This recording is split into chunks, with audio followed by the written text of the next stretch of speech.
THIRUMAVALAVAN sir, good evening, and I hope you got to have a interesting time in translating it. Yes, good evening. Thank you. Thank you for that opportunity. And also, Madam Archana, I hope you also found it okay to translate it. Profound. Thank you so much for giving the.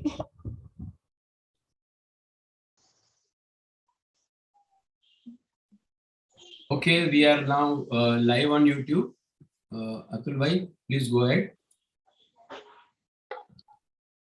REWA નો જ વડોદરા, રોહિત નો જ અમદાવાદ અને જ્યોતિ નો જ મુંબઈના ઉપક્રમે આયોજિત આજના ત્રિવેણી મંગળવારના છઠ્ઠા ફેડરેશન પ્રવચનમાં તામિલનાડુ, ગુજરાત અને મુંબઈ દ્વારા આયોજિત આજના પ્રવચન ચેતનાના વક્તા ધ્રુવ, C.K.V, THIRUMAVALAVAN અને આર્ચના મુનશીજી તેમજ આજની સભામાં હાજર સૌ સભ્યોનું સ્વાગત કરું છું.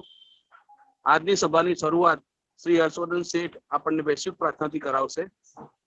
શેઠ સાહેબ પ્રવચનની શરૂઆત કરાવશે. યુનિવર્સલ પ્રેયર માટે આપણે શાંત થઈએ. Oh hidden life, vibrant in every atom. Oh, hidden life, vibrant in every atom. Oh hidden light, shining in every creature. Oh, hidden light, shining in every creature. Oh hidden love, embracing all in oneness.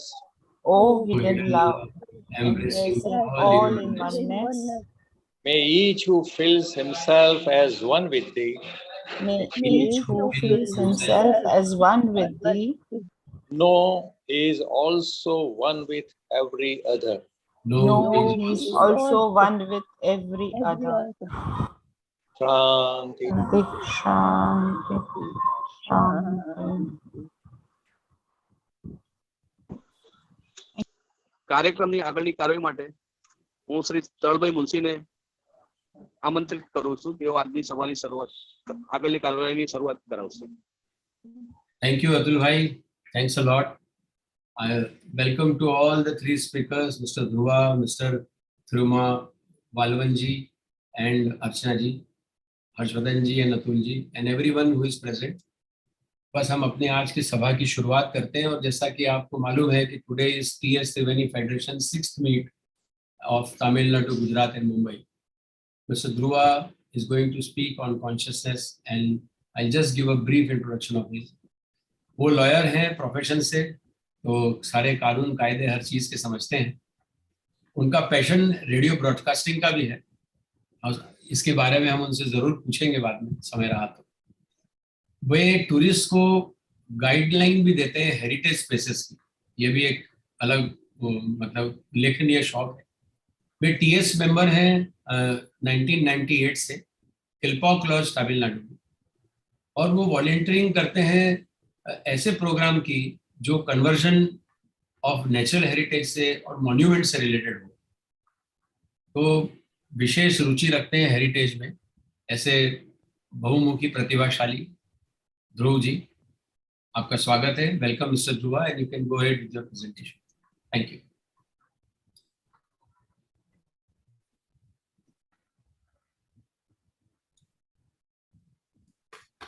Sir, kindly unmute, please.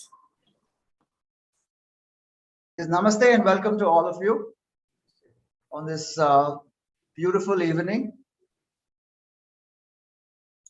As I always keep saying, the universal prayer which we started off with is the best example of consciousness. If you only were to just repeat each and every word within yourself, you will feel there's a tremendous amount of consciousness in that universal prayer, which we often keep saying before and after every Theosophical Society Lodge meetings. Now, with that, I would like to proceed to talk about the topic for today, and that is on the subject of consciousness. So, I will go on to the subject of consciousness. Firstly, let us understand what is consciousness. Now, consciousness, as the dictionary would like to put it, is a state of being aware of and responsive of one's surroundings. Some dictionaries put it as a person's aware of perception of something, a state or quality of awareness or of being aware of an external object or something within oneself. These are from 3 different dictionaries that I am referring to. So it's a consciousness is an awareness or perception of something. And it also says, some of the dictionaries also say, sum of thoughts, memories, desires, feelings, ideas, opinions, arising from a perception, an experience, an imagination, with reason or belief. And it also says consciousness is something which is amorphous, indefinable, changeable, intangible, and subject to the state of the being. Now, these are various definitions for the word consciousness. Now, to ponder about, going further, what I would like all of you to think about here is consciousness what we are experiencing right now? This talk, the room in which you are, what you hear, is that consciousness? How has this consciousness evolved over time, from the simple to the state of waking consciousness to the complex? Now, when we talk about simple to waking state, we have consciousness in 3 circles. One is while we are asleep, one is in the waking state, and the third is after we are awake. So we put them conscious in 3 circles, and you get them all together. How does consciousness relate with intelligence? Where does consciousness relate with the intellect? I mean, these are questions which time and again we have pondered over, our ancient seers has pondered over, and certain milestones in this pondering over, we have arrived at certain milestones. And one of that is the evolution of the senses. Now, the senses, as we broadly put, are the pancha indriyas, what we call as smell, touch, vision, sound, and taste. Now, I'm not going to the motor senses, which is like walking, evacuating, ejaculating, that's a motor senses. We're not going into that. We're only just talking about the pancha indriyas, the basic senses, which are important for consciousness to be existent. That is smell, touch, vision, sound, and taste. Another relative thing to consciousness is memory. Talking about memory, I saw the post earlier in the group which said, memory is a screen of consciousness. Somebody had posted earlier today. Yes, memory, no doubt, is a screen of consciousness. And then there is the object permanence, a composite cognitive skill to perceive things that are intangible and relate to the sense of time with anticipation of a future. So consciousness is not just perceiving smell, touch, vision, sound, and taste. Consciousness is also retaining that sense, and then with a cognitive skill, perceiving something and thinking about it and trying to relate it with something. And the best part of this consciousness is the perceiving the nature of nothingness. What is this perceiving the nature of nothingness? This is something which has always perplexed man time and again. Perceiving nothingness. And the Hindu philosophy puts it in a very beautiful way the Hindu and the Buddhist philosophy, or rather I would say Shaivite, Vaishnavite and the Buddhist philosophies put it as a state of stata prajna, a state of equilibrium, and that is perceiving nothingness, where you are neither affected by anything, neither good nor bad. It's just nothingness. Now, here are a few theories which I would like to talk about consciousness. Over a period of time, various civilizations have arrived at various, perceptions on consciousness, and some of these theories pertain to human understanding and the perception, which have varied down the ages. The heart and the brain were severally considered to be regions of consciousness that formed our mindful thinking, and the ideology of consciousness began to vary across regions and civilizations. And I'll explain this to you in a very simple way. Heart and brain were severally considered to be regions of consciousness. For a long time, if you see, the ancient Greeks thought that the thinking process started from the heart. And even the Romans had it that everything started from the heart. They were not happy to think that things were from the brain, but they all thought things were from the heart. And that is why whenever we experience joy, we say heartfelt thanks. Whenever we are very sad, we say heartful sorrow. So a lot of perception was thought to come from the heart, and the heart was supposed to be an organ which could relate to your feelings. It could relate to stress. And very often we thought that everything emanated from the heart, not realizing it was actually from the brain. The heart was only reflecting what was there from the brain. That is what modern medicine tells us. But many ancients always thought it was all from the heart. So, nevertheless, the ideology of all this started coming in and flowing across to various civilizations, and you had various theories which went across regions and civilizations. And some of the ancient theories and civilizations that really worked on this subject of consciousness are that which we will be talking about this evening today. Ancient world of contributors mostly that we see came from Chinese subcontinent, from the Indian subcontinent, from the Greek and the Phoenician, the Mediterranean region, the Mesopotamian, the Babylonian, Persian region.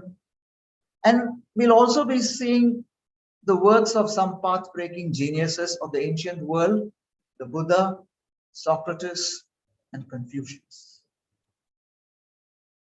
And also some of the modern world that we'll be talking, that of Annie Besant and J. Krishnamurthi. Now, coming to the Greek philosophy, Socrates and Plato believed that the mind and body are made of different substances. Plato, it is said, argued with his own teacher, that's Socrates, that mind and body are fundamentally different because the mind is rational, which means that examining the mind can lead to the truth.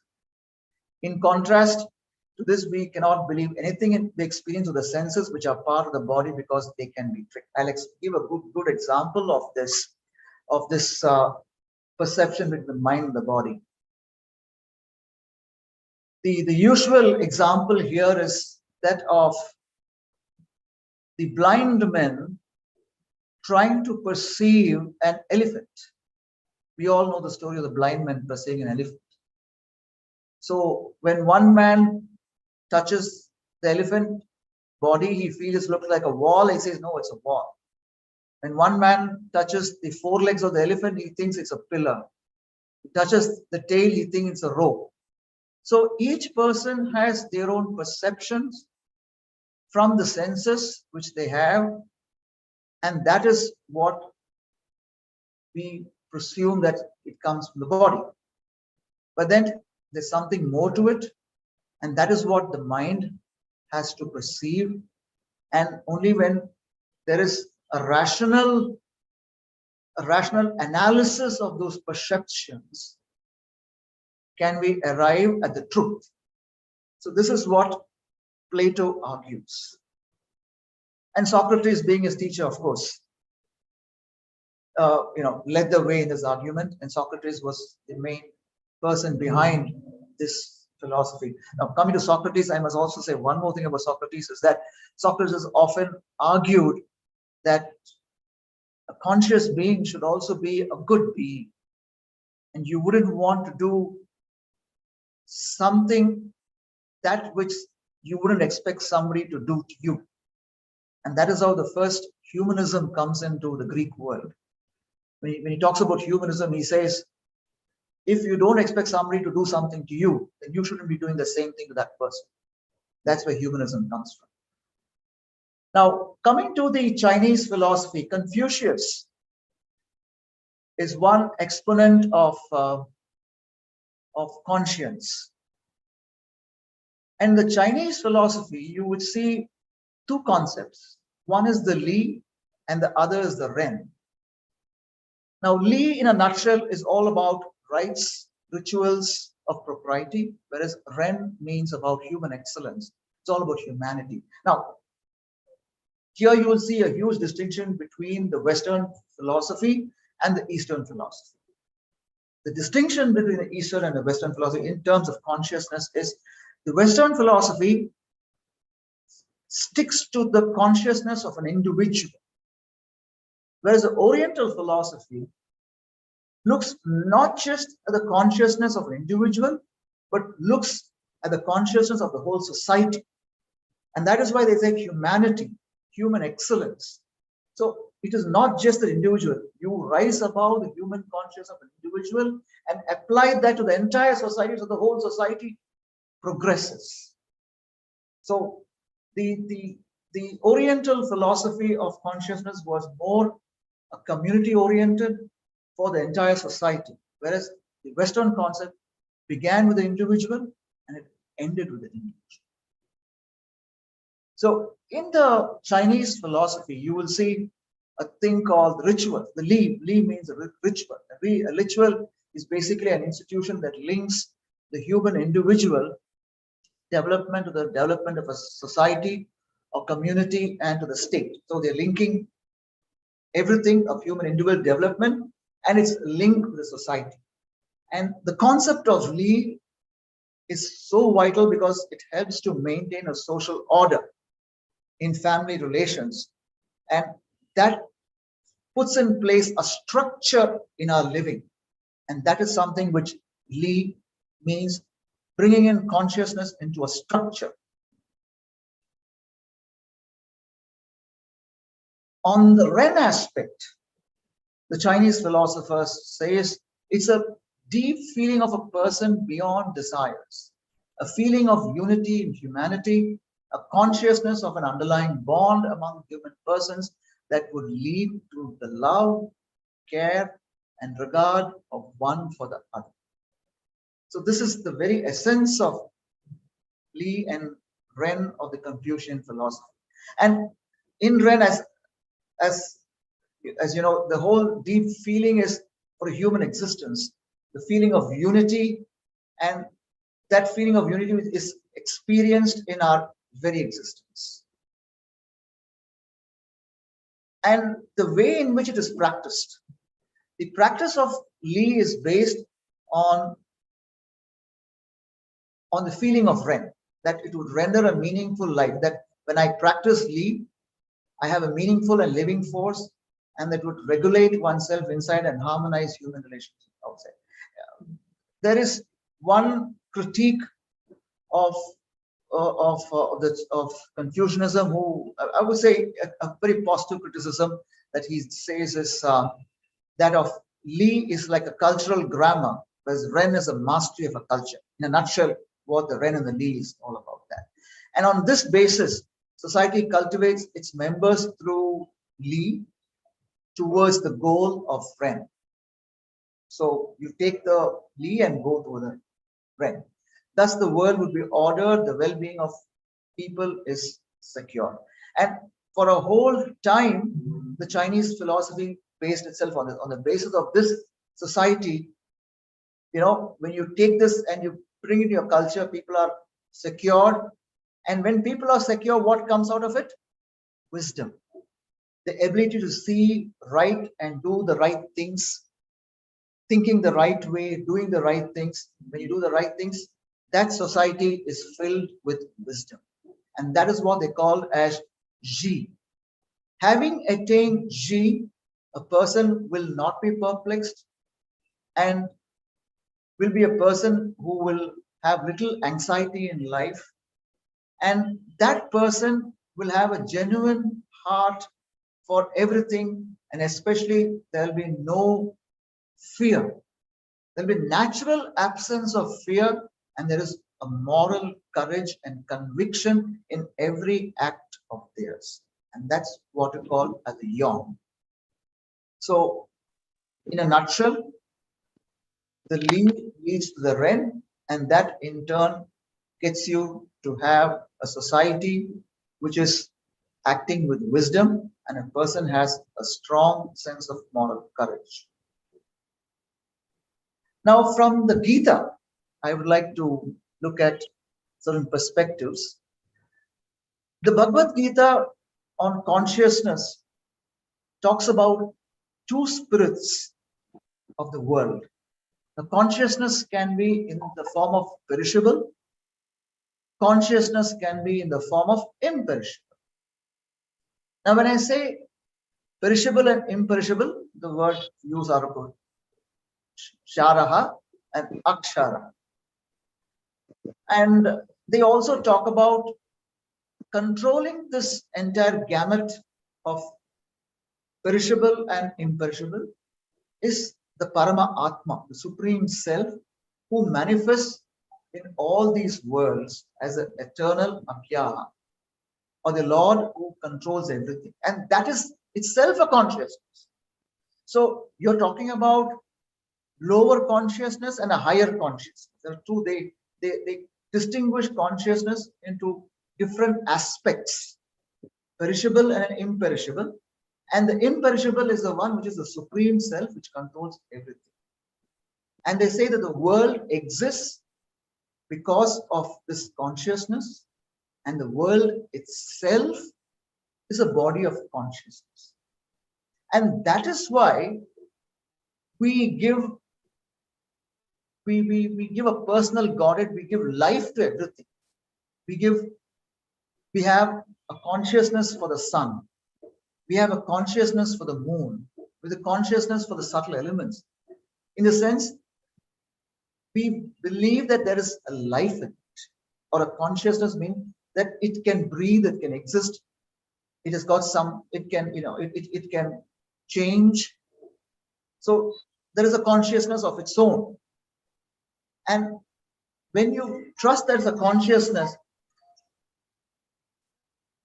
you will feel that that thing has got a certain divinity in it, and you start respecting it. So that is what the essence of the Oriental consciousness was, or the consciousness of the Gita was. You give it certain divinity and you give it certain respect. And interestingly, it also says that there is no distinction and the world does not exist without consciousness. Now, this is, of course, found in the Valmiki Yoga Vashishta. Dhruvaji, 3 minutes more to go, sir. Yes, the last one, that is on the Vedic perspective. In the Vedic perspective, we talk about consciousness as the supreme soul or consciousness of Prajna. It is equated with Brahman. The supreme soul is, or the supreme consciousness is what we call as Brahman. And that is in a position of Tata Prajna. It is not affected by anything. And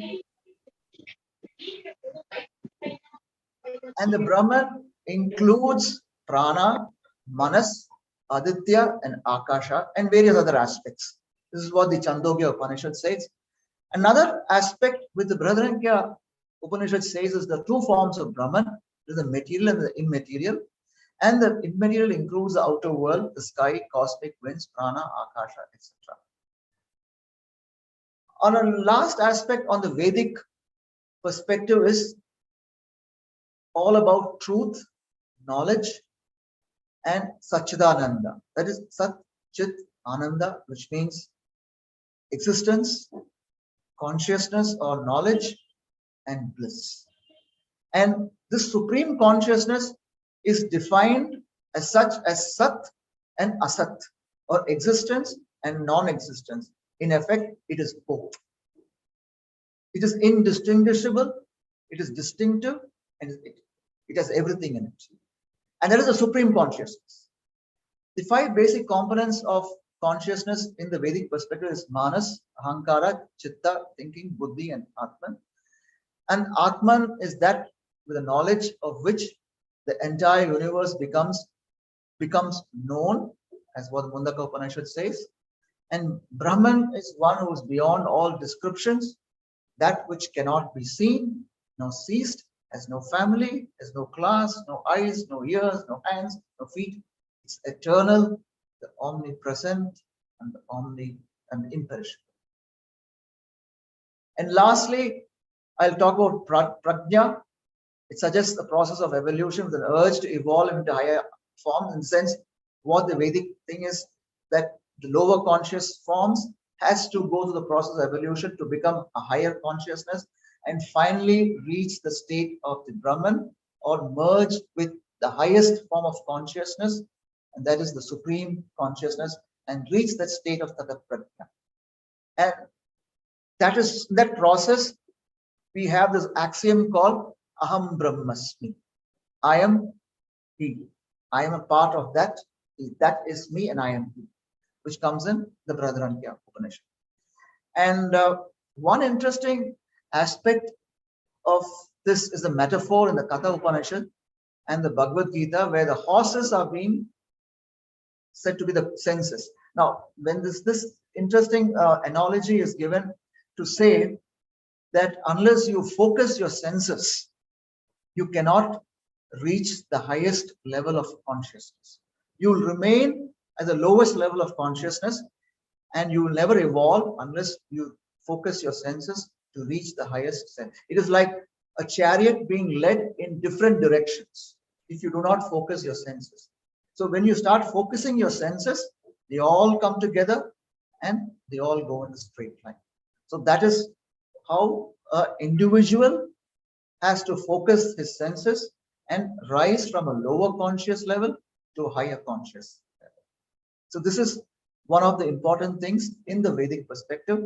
The Vedic perspective also talks about 4 stages of the conscious, 4 states of the mind: the wakeful state, the dream state, the deep sleep state, and the transcendental state.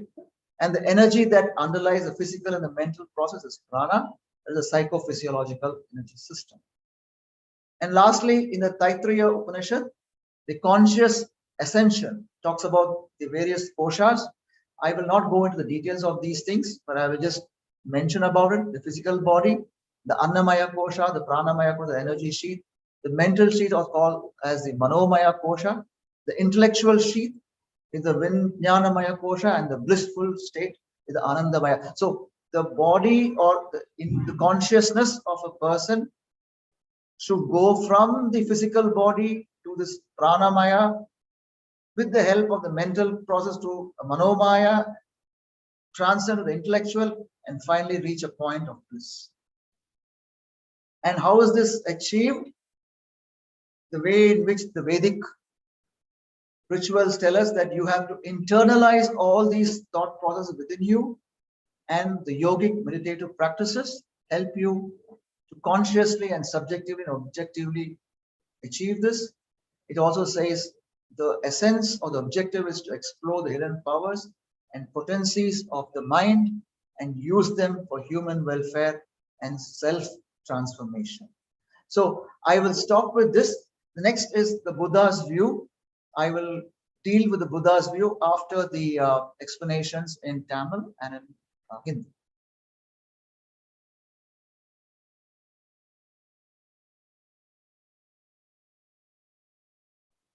Is there any questions? stop sharing of the screen, sir. Thank you, sir.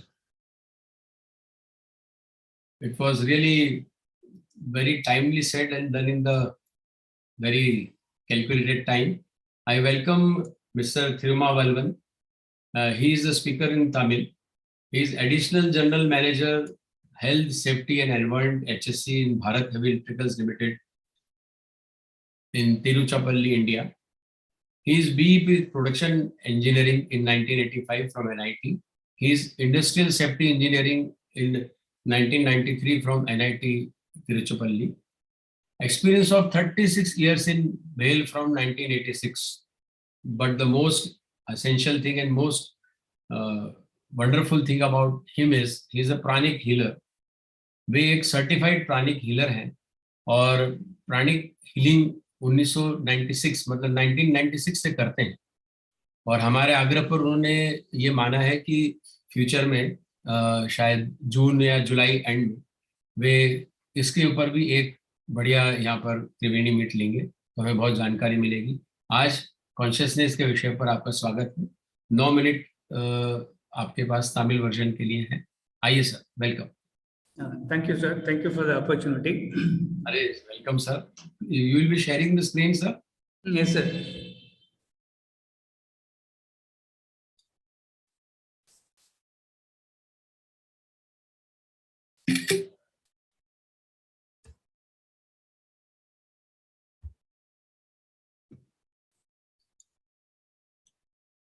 அனைவருக்கும் வணக்கம். இந்த வாய்ப்பு கொடுத்ததற்கு நன்றி. இப்போ வந்து consciousness அதை வந்து பல வார்த்தைகள்ல பயன்படுத்துறோம். இதுல வந்து இப்போ அறிவு நிலை அப்படின்னு நான் translate. Your voice is echoing. If you can speak that. Is it now it is better, sir? Yeah.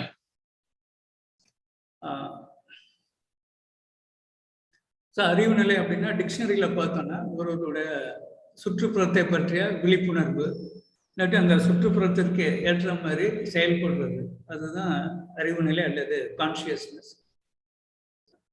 அல்லது இதை வந்து ஒருத்தரோட விழிப்புணர்வு அல்லது ஒரு விஷயத்தை பற்றி உணர்ந்து கொள்வது, அதுதான் வந்து கான்ஷியஸ்னஸ் சொல்றாங்க. சில டிக்ஷனரியில வந்து வெளியில இருக்க ஒரு பொருள் பற்றியோ இல்லை நமக்குள்ளே இருக்கக்கூடிய ஒரு விஷயத்தை பற்றியோ நம்ம ஒரு விழிப்புணர்வோட இருக்கிறது அல்லது உணர்வோடு இருக்கக்கூடிய ஒரு நிலை, அந்த ஸ்டேட் ஆஃப் அவேர்னஸ் அல்லது அந்த விழிப்புணர்வுடைய தரம் எந்த அளவுக்கு அந்த கான்ஷியஸா அந்த அவேர்னஸா இருக்குங்கிறது தான் அறிவு நிலை. சில டிக்ஷனரியில் அப்படி சொல்றாங்க, ஒருத்தருடைய உணர்தல், அனுபவம், கற்பனை, காரணம், நம்பிக்கை, இதுல இருந்து எழக்கூடிய எண்ணங்கள், நினைவுகள், ஆசைகள், உணர்வுகள், கருத்துக்கள், அபிப்பிராயங்கள், இதோட மொத்த தொகுப்பு தான் கான்ஷியஸ்னஸ் அல்லது அறிவு நிலை. ஒரு சில டிக்ஷனரியில் எப்படி சொல்றாங்க, அறிவு நிலை அப்படிங்கிறது உருவமற்றது, வரையறுக்க முடியாதது, மாறக்கூடியது, புலன் ஆகாதது, இருப்பின் நிலைக்கு உட்பட்டது அப்படி சொல்றாங்க. இப்ப அதை பத்தி நம்ம சிந்திக்கணும். இப்போ இந்த லெக்சர் கேட்டுட்டு இருக்கோம். இப்போ நம்ம அனுபவிக்கிறது என்ன, அறிவு நிலையா, கான்ஷியஸ்னஸா? இந்த கான்ஷியஸ்னஸ் வந்து காலப்போக்கில் எந்த அளவுக்கு அதை பரிணமிச்சிருக்கிறது. இப்போ தூக்கத்துல ஒரு கான்ஷியஸ்னஸ் இருக்கு, இல்லை நம்ம விழிச்சுட்டு இருக்கிறப்ப ஒரு கான்ஷியஸ்னஸ் இருக்கு, இல்லை செயல்படுறப்ப ஒரு கான்ஷியஸ்னஸ் இருக்கு. அடுத்தது நம்ம அறிவு நிலையும் அறிவு கூர்மையும், அந்த கான்ஷியஸ்னஸும் இன்டெலிஜென்ஸும் எப்படி தொடர்பு இருக்கு, அது பற்றி பலர் சிந்திச்சிருக்காங்க. அதே மாதிரி அறிவு நிலையும் அறிவு திறனும், அது கான்ஷியஸ்னும் இன்டெலெக்டும் எப்படி எங்க தொடர்பு இருக்கு, அப்படி பல பேர் அதை சிந்திச்சிருக்காங்க. அதில் முக்கியமான எது பார்த்தீங்கன்னா, நமக்கு அந்த ஐம்புலன்கள் அல்லது பஞ்சேந்திரியங்கள் இருக்கு. அந்த வாசனை, தொடுதல், பார்வை, ஒளி, சுவை, இதன் மூலமாக வந்து அந்த கான்ஷியஸ்னஸ் அல்லது அறிவு நிலை வந்து மேம்பட்டு இருக்கு. அதே போல நம்மளுடைய ஞாபகம் கூட ஒரு கான்ஷியஸ்னஸோட ஒரு பகுதி தான். அடுத்தது பொருள் நிரந்தரம், அதாவது நமக்கு புலன்கள்னால உணர முடியாத விஷயங்களை உணர்ந்து கொள்ளவும், ஒரு எதிர்காலத்தை நோக்கி ஒரு நேர உணர்வுடன் தொடர்பு படுத்துவதற்கு உரிய ஒரு கூட்டு அறிவாற்றல் திறன், ஒரு விஷயத்தை நம்ம எப்படி புரிஞ்சுக்கிறது அப்படிங்கிறது தான் வந்து ஆப்ஜெக்ட் பெர்மனன்ஸ் சொல்றாங்க. எல்லாத்தோட முக்கியமானது அந்த ஒன்றுமே இல்லாத தன்மையோட இயல்பை எப்படி உணருது. இதுதான் எல்லாத்துக்குமே ஒரு மிகப்பெரிய கேள்விக்குறியா இருக்கு. இதை பத்தி தான் மனிதனுடைய சிந்தனைகள் மேன்மேலும் தொடர்ந்து சென்று கொண்டே இருக்கிறது. இப்ப சில தியரிஸ் அல்லது கோட்பாடுகள் பார்க்கலாம். காலங்காலமா மக்கள் ஒரு விஷயத்த புரிஞ்சுக்கிறதும் அதை அவங்க உணர்ந்துக்கிறதும் மாறிக்கிட்டே தான் இருந்திருக்கு. இப்போ வந்து அந்த கிரேக்கர்கள், ரோமானியர்கள் அவங்களாம் வந்து அந்த சிந்தனை அல்லது அந்த கான்சியஸ்னஸ் வந்து இருதயத்திலையும் மூளையிலையும் தான் இருக்குன்னு அவங்க நினைச்சுக்கிட்டு இருந்தாங்க. ஆனால் அது அப்படி கிடையாது. இந்த கான்சியஸ்னஸ் பற்றிய சித்தாந்தம் வந்து இடத்துக்கு இடம், நாகரிகங்களுக்கு வேற அது மாறிக்கிட்டே இருக்கு. ஒவ்வொருத்தரும் ஒவ்வொரு கோட்பாடுகள் வச்சிருக்காங்க. அதில் முக்கியமாக வந்து அந்த மெய் உணர்வாளர்கள் அல்லது சிஎஸ்டேந்து தான் இந்த கான்சியஸ்னஸ் பற்றி பல விஷயங்கள் மனிதர்களுக்கு கிடைச்சிருக்கு. அதில் சீனாவில் இருந்து, இந்தியாவில் இருந்து, கிரேக்கர்கள், மத்திய திரைக்கடல் பகுதியிலிருந்து, அல்லது மெசபோட்டோமியா, பாபிலோனியன், பாரசீகத்திலிருந்து நமக்கு பல விஷயங்கள் மனிதர்களுக்கு கிடைச்சிருக்கு. முக்கியமான மேதைகள் அல்லது ஜீனியஸஸ் பார்த்தீங்கன்னா கௌதம புத்தர், சாக்ரட்டிஸ், கன்ஃபூஷியஸ் மற்றும் இப்போ ரீசெண்டாக வந்து பெசன்ட், கிருஷ்ணமூர்த்தி போன்ற பலரும் வந்து இதை பற்றி பேசியிருக்காங்க. இப்போ அறிவுநிலை குறித்து சாக்ரட்டிஸ் அவர் என்ன சொல்றாருன்னு பார்க்கலாம். அவர் என்ன சொல்றாருன்னா, மனமும் உடலும் வேற வேற பொருட்கள்னால ஆனது. அதை சாக்ரட்டிஸோட ஸ்டூடெண்டான பிளாட்டோவும் நம்பினாங்க. ஆனால் பிளாட்டோ என்ன சொல்றாரு, மனம் வேற உடல் வேற. மனம் வந்து அறிவார்ந்தது. அந்த மனத்தை ஆராய்ச்சி பண்ணோம்னா நம்ம உண்மைக்கு அடையலாம். ஆனால் இந்த புலன்களை நம்ம நம்பி எந்த ஒரு விஷயத்துக்கும் முடிவுக்கு வர முடியாது. ஏன்னா அது வந்து ஈஸியாக ஏமாந்து விடும் அப்படின்னு சொல்றாரு. அதாவது கன்ஃபூஷியஸ் என்ன சொல்றாரு அப்படின்னா, ரெண்டு விஷயத்த சொல்றாரு. ஒன்று வந்து லீ, இன்னொன்று வந்து ரென். லீ அப்படின்னா சடங்குகள், ரென்னா அந்த மனித நேயம். ஸோ லீ அப்படிங்கிறது என்னன்னா, மனிதனுடைய தனிப்பட்ட வளர்ச்சியை ஒரு சமுதாயம் இல்லாட்டி ஒரு சமூகத்தோட வளர்ச்சியுடனும் அந்த பகுதி நிலத்துடன் நினைக்கக்கூடிய ஒரு நிறுவனமா இருக்கு. லீ அப்படிங்கிறது அந்த குடும்ப உறவுகளோட அடிப்படையில ஒரு சமூக ஒழுங்கை பராமரிக்க உதவுகிறது. எனவே வந்து இது வந்து ரொம்ப ஒழுங்கோட கட்டமைக்கப்பட்டுள்ளது. அப்ப லீ அப்படிங்கிறது சரியான விஷயத்தை செய்யறது. அந்த சரியான விஷயத்தை செய்யறதுனால சமுதாயம் வந்து மேம்பாடு அடைகிறது. இதுதான் வந்து நம்ம கிழக்கு மற்றும் அந்த மேற்கத்து அறிஞர்களுடைய கருத்துல இருக்கக்கூடிய முக்கியமான விஷயம். கிழக்கத்தில் இருக்கிறவங்க சமுதாயத்தை பத்தி ஒட்டுமொத்தமா சிந்திக்கிறாங்க. ஆனா மேற்கத்தியத்துல தனி மனிதனுடைய கான்சியஸ்னஸ் பத்தி தான் பெரும்பாலும் அவங்க பேசியிருக்காங்க. இப்போ கன்ஃபூஷியஸ் என்ன சொல்றாருன்னா, ரென் அப்படிங்கிறது ஒரு தனி மனிதனுடைய இயல்பான ஆசைகளுக்கு அப்பாற்பட்ட ஒரு ஆழமான உணர்வு. இது மனித நேயத்தோட ஒற்றுமையோட உணர்வு. அது மட்டும் இல்லாம அன்பு, அக்கறை, மரியாதைக்கு இட்டு செல்லும் மனிதர்களுக்கு இடையிலான ஒரு அடிப்படை பிணைப்பிற்கான ஒரு கான்சியஸ்னஸ் அல்லது அறிவு நிலை அப்படின்னு சொல்றாரு. அப்ப ஒரு தனி மனிதனுடைய ஆழ்ந்த ஒரு ஒற்றுமையின் போல் ஏற்பட்ட ஒரு அறிவு நிலை தான் வந்து ரென். இந்த ரென்ல வந்து இந்த ஆழமான உணர்வு வந்து மனிதனுடைய இருப்புல வந்து உள்ளார்ந்து அனுபவிக்கப்படுகிறது. மேலும் கன்ஃபூஷியஸ் என்ன சொல்றாருன்னா, இந்த ரென் என்ற உணர்வை அடிப்படையாக கொண்டு லீயை கடைபிடிக்கலாம். அந்த லீயை வந்து ஒரு அர்த்தமுள்ள மற்றும் உயிருள்ள ஆற்றலாக மாற்றுது. அது இல்லாம அகமுகமாக ஒருவரை ஒழுங்குபடுத்துது.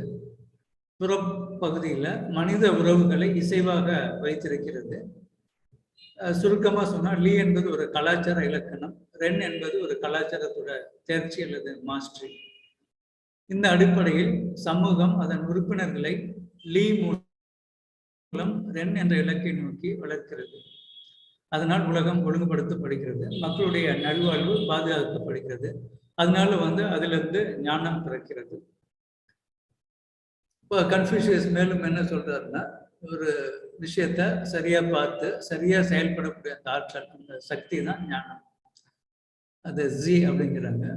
ரெண்டு நிலை அடைந்த ஒருவருக்கு பதற்றம் இருக்காது. எப்படின்னா ஞானத்தை அடைந்த பிறகு குழப்பம் அடைய மாட்டார், அவருக்கு ஒரு நல்ல தெளிவு இருக்கும். அது போல ஒருவர் உண்மையான இதயத்துடன் ரென் என்ற உணர்வுடன் சரியாக செயல்படுறப்ப இயற்கையாகவே அச்சம் இல்லாமல் இருக்கு. ஏன்னா அவரோட மனிதகுல நன்மைக்காக செயல்படுறப்ப அங்க அச்சத்துக்கு வேலையே இல்லை.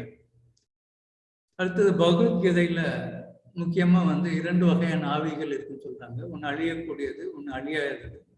அழியாதது தான் அந்த சுப்ரீம் கான்சியஸ்னஸ். அந்த இதை கட்டுப்படுத்துறது தான், இந்த ரெண்டு வகையான ஆவிகளையும் கட்டுப்படுத்துறது தான் சுப்ரீம் செல்ஃப் அல்லது பரமாத்மா. அதுதான் நித்தியமான இறைவனாக வெளிப்படுது. Sir 2 minutes more to go. அறிவு நிலையின் காரணமாக இந்த உலகம் இருக்கிறது. அறிவு நிலையோட உடல் தான் இந்த உலகம். ஆக்சுவலா உடலுக்கும் அந்த சூப்பர் கான்சியஸ்னஸ்க்கும் எந்த வேறுபாடும் இல்லை. அறிவு நிலை இல்லைன்னா உலகம் இல்லை. வேதத்தின் பார்வையில இந்த உன்னத ஆத்மா அல்லது அறிவு நிலை அல்லது பிரஜ்னா தான் பிராணன் அல்லது பிரம்மன் அப்படின்னு இந்த கௌஸ்தகி உபனிஷத் சொல்லுது. பிரம்மனுடைய அடையாளங்களை 4 சொல்றாங்க: பிராணன், மனஸ், ஆதித்யா, ஆகாசம். இதை சாந்தோக்கிய உபனிஷத் சொல்லுது. பிரம்மனுக்கு 2 வடிவல் இருக்கு. ஒன்று பொருள் உடையது, ஒன்று பொருளற்றது. பொருளற்றதுக்கு 5 விஷயங்கள் இருக்கு.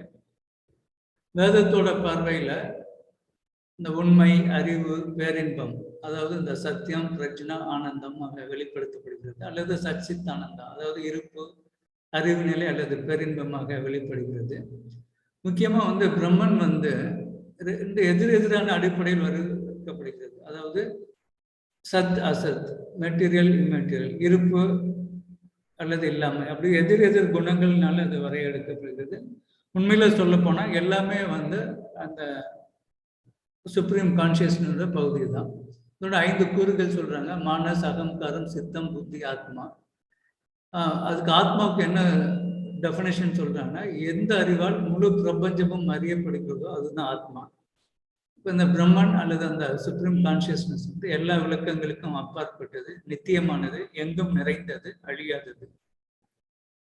மேலும் இது அந்த பரிணாம வளர்ச்சியோட செயல்பாட்டை பரிந்துரைக்குது. இறுதியில் இந்த அறிவு நிலை பற்றிய சிந்தனை அகம் பிரம்மாஸ்மி அந்த நிலைக்கு கொண்டு போய் விடுது. இதை பகவத்கீதையில தேரோட உருவகப்படுத்தி சொல்றாங்க. அந்த 5 புலன்கள் குதிரைகளை சொல்றாங்க. அப்ப அந்த 5 புலன்களை நம்ம விட உயர்ந்த விஷயத்துக்காக கவனத்தை செலுத்துறப்ப மேம்பட்ட நிலையை அடைய முடியும் அப்படின்னு சொல்றாங்க. ஸோ மனதோட 4 நிலைகள் விழித்திருக்கும் நிலை, கனவு நிலை, ஆழ்ந்த உறக்க நிலை அல்லது ஆழ்நிலை. அடுத்ததாக இந்த கான்சியஸ் அசென்ஷன் அல்லது விழிப்புணர்வு முன்னேறுதல் நம்ம ஸ்தூல உடல்ல இருந்து அடுத்தடுத்து நம்மளுடைய கான்சியஸ்னஸை உயர்த்தி கடைசியில் அந்த பிளிஸ் ஸ்டேட் அல்லது பேரின்ப நிலைக்கு போகணும். இதை எப்படி அடையணும்னா அந்த ரிச்சுவல்ஸை உள்வாங்கி கொண்டு அந்த யோக தியான முறைகளை நடைமுறைப்படுத்தி அது இது பண்ணும். அப்படி இருக்கிறப்ப அந்த மனிதகுல நலனுக்கும் சுய உருமாற்றத்துக்கும் அல்லது செல்ஃப் டிரான்ஸ்ஃபர்மேஷனுக்கு அது மிகவும் உதவியாக இருக்கும். ஸோ இது வரைக்கும் சார் நடத்தினாரு. அடுத்தது நம்ம பார்ப்போம். Sir, my part is over sir.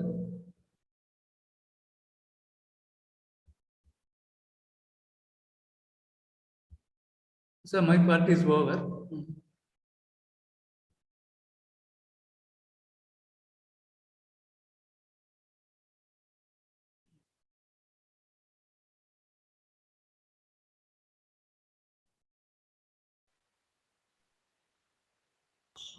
Sir, please unmute.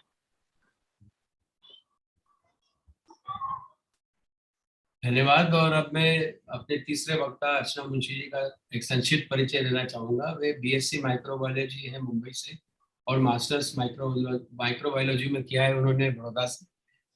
वो सॉफ्टवेयर डेवलपर भी रही हैं एक फाइनेंशियल इंस्टीट्यूट में।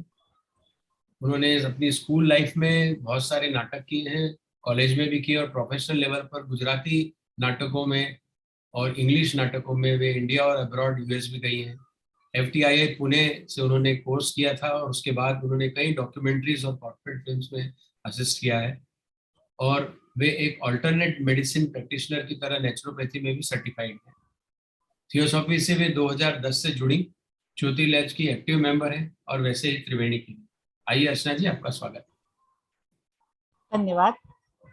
आवाज ठीक है? जी बिल्कुल करेक्ट। सभी को वंदन करते हुए आज के सब्जेक्ट के लिए ध्रुव साहब ने बोला है वैसे चेतना के बारे में बात करते हैं। उन्होंने बताया चेतना क्या है। चेतना अपने परिवेश में के प्रति जागरूक और उत्तरदायी होने की अवस्था है। चेतना किसी व्यक्ति की किसी चीज की जागरूकता का या धारणा है। चेतना जागरूकता की अवस्था या गुण है या किसी बाहरी वस्तु या अपने भीतर किसी चीज के प्रति जागरूक होने की अवस्था है। चेतना की और भी कई व्याख्या हैं, जैसे चेतना विचारों, यादों, इच्छाओं, भावनाओं, धारणा, अनुभव, कल्पना, कारण या विश्वास से उत्पन्न होने वाले विचारों का योग है। चेतना अनाकार, अपरिभाषित, परिवर्तनशील, अमूर्त और अस्तित्व की अवस्था के अधीन है। अब चेतना के लिए और विचार करें कि क्या चेतना वो है जो हम अभी अनुभव कर रहे हैं? ये कैसे समय के साथ सरल से जागृत चेतना की अवस्था से जटिल तक विकसित हुआ है? क्या चेतना का बुद्धिमत्ता से क्या संबंध है? चेतना का बुद्धि से कहाँ संबंध है? ये सोचते हैं तब चेतना के कुछ पड़ाव यानी कुछ मील के पत्थर दिखते हैं, जैसे इंद्रियों का विकास, गंध, स्पर्श, दृष्टि, ध्वनि और स्वाद, स्मृति, वस्तु स्थायित्व, अमूर्त चीजों को समझने के लिए समग्र संज्ञानात्मक कौशल और भविष्य की प्रत्याशा के साथ समझ की भावना से संबंधित है, और शून्यता की प्रकृति को समझना। उन्होंने बहुत अच्छे से समझाया कि हिंदू मान्यता में जैसे जिसे स्थित प्रज्ञा कहते हैं वो। उन्होंने कई सिद्धांत भी समझाए चेतना को समझने के लिए। मानव की समझ और धारणा युगों से बदलती रही है। हृदय और मस्तिष्क को गंभीर रूप से चेतना का क्षेत्र माना जाता था, जिसने हमारी विचारशील सोच का निर्माण किया। उन्होंने यहाँ एक जैसे दिल से खुश होना, दिल से दुखी होना, वहां मस्तिष्क हृदय का बात आती थी। विचारधारा अलग अलग क्षेत्रों और सभ्यताओं में भिन्न होने लगी, फिर जहां हृदय से मस्तिष्क के बारे में सोचा गया। और भी कई सिद्धांत के बारे में उन्होंने बताया, जैसे प्राचीन विश्व योगदान में दृष्टा हो, जैसे हमने सिद्धांत सारे चीनी उपमहाद्वीप, भारतीय उपमहाद्वीप, ग्रीसियन, फोनीशियन, भूमध्य सागरीय, मेसोपोटामिया, बेबीलोनियस, फारसी, वहां से हमें चेतना के सारे सिद्धांत भी मिले। और कई सारे पथदर्शक प्रतिभाएं हैं जिन्होंने चेतना को समझाने में हमें मदद करी, जैसे बुद्ध, सुकरात यानी सोक्रेटिस और कन्फ्यूशियस।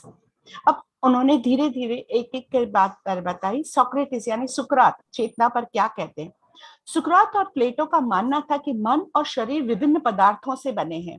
प्लेटो ने तर्क भी दिया था कि मन और शरीर मौलिक रूप से भिन्न है, क्योंकि मन तर्क संगत है, जिसका अर्थ है कि मन की जांच करने से सत्य की ओर ले जा सकता है।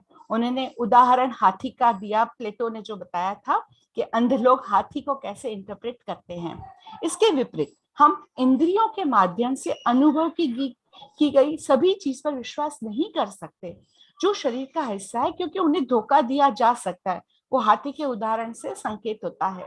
जैसा व्यवहार आप चाहते हो वो ही दूसरे को करो, ये एक चेतना का ही एक दूसरा पर्याय है। चेतना पर कन्फ्यूशियस ने क्या कहा चाइनीज के लिए, उन्होंने बताया ली और रेन के बारे में। अब ली यानी संस्कार, औचित्य के अनुष्ठान है, और रेन मानवता या मानवता उत्कृष्टता के अनुष्ठान है। ली एक संस्था के रूप में जो मानव व्यक्तिगत विकास को समाज या समुदाय को राज्य के विकास से जोड़ती है। ली पारिवारिक संबंधों पर आधारित है, सामाजिक व्यवस्था को बनाए रखने के लिए कार्य करता है। जब रैन इच्छाओं से परे एक व्यक्ति की गहरी भावना, मानवता की एकता की भावना और मानव व्यक्तियों के बीच एक अंतर्निहित बंधन की चेतना है।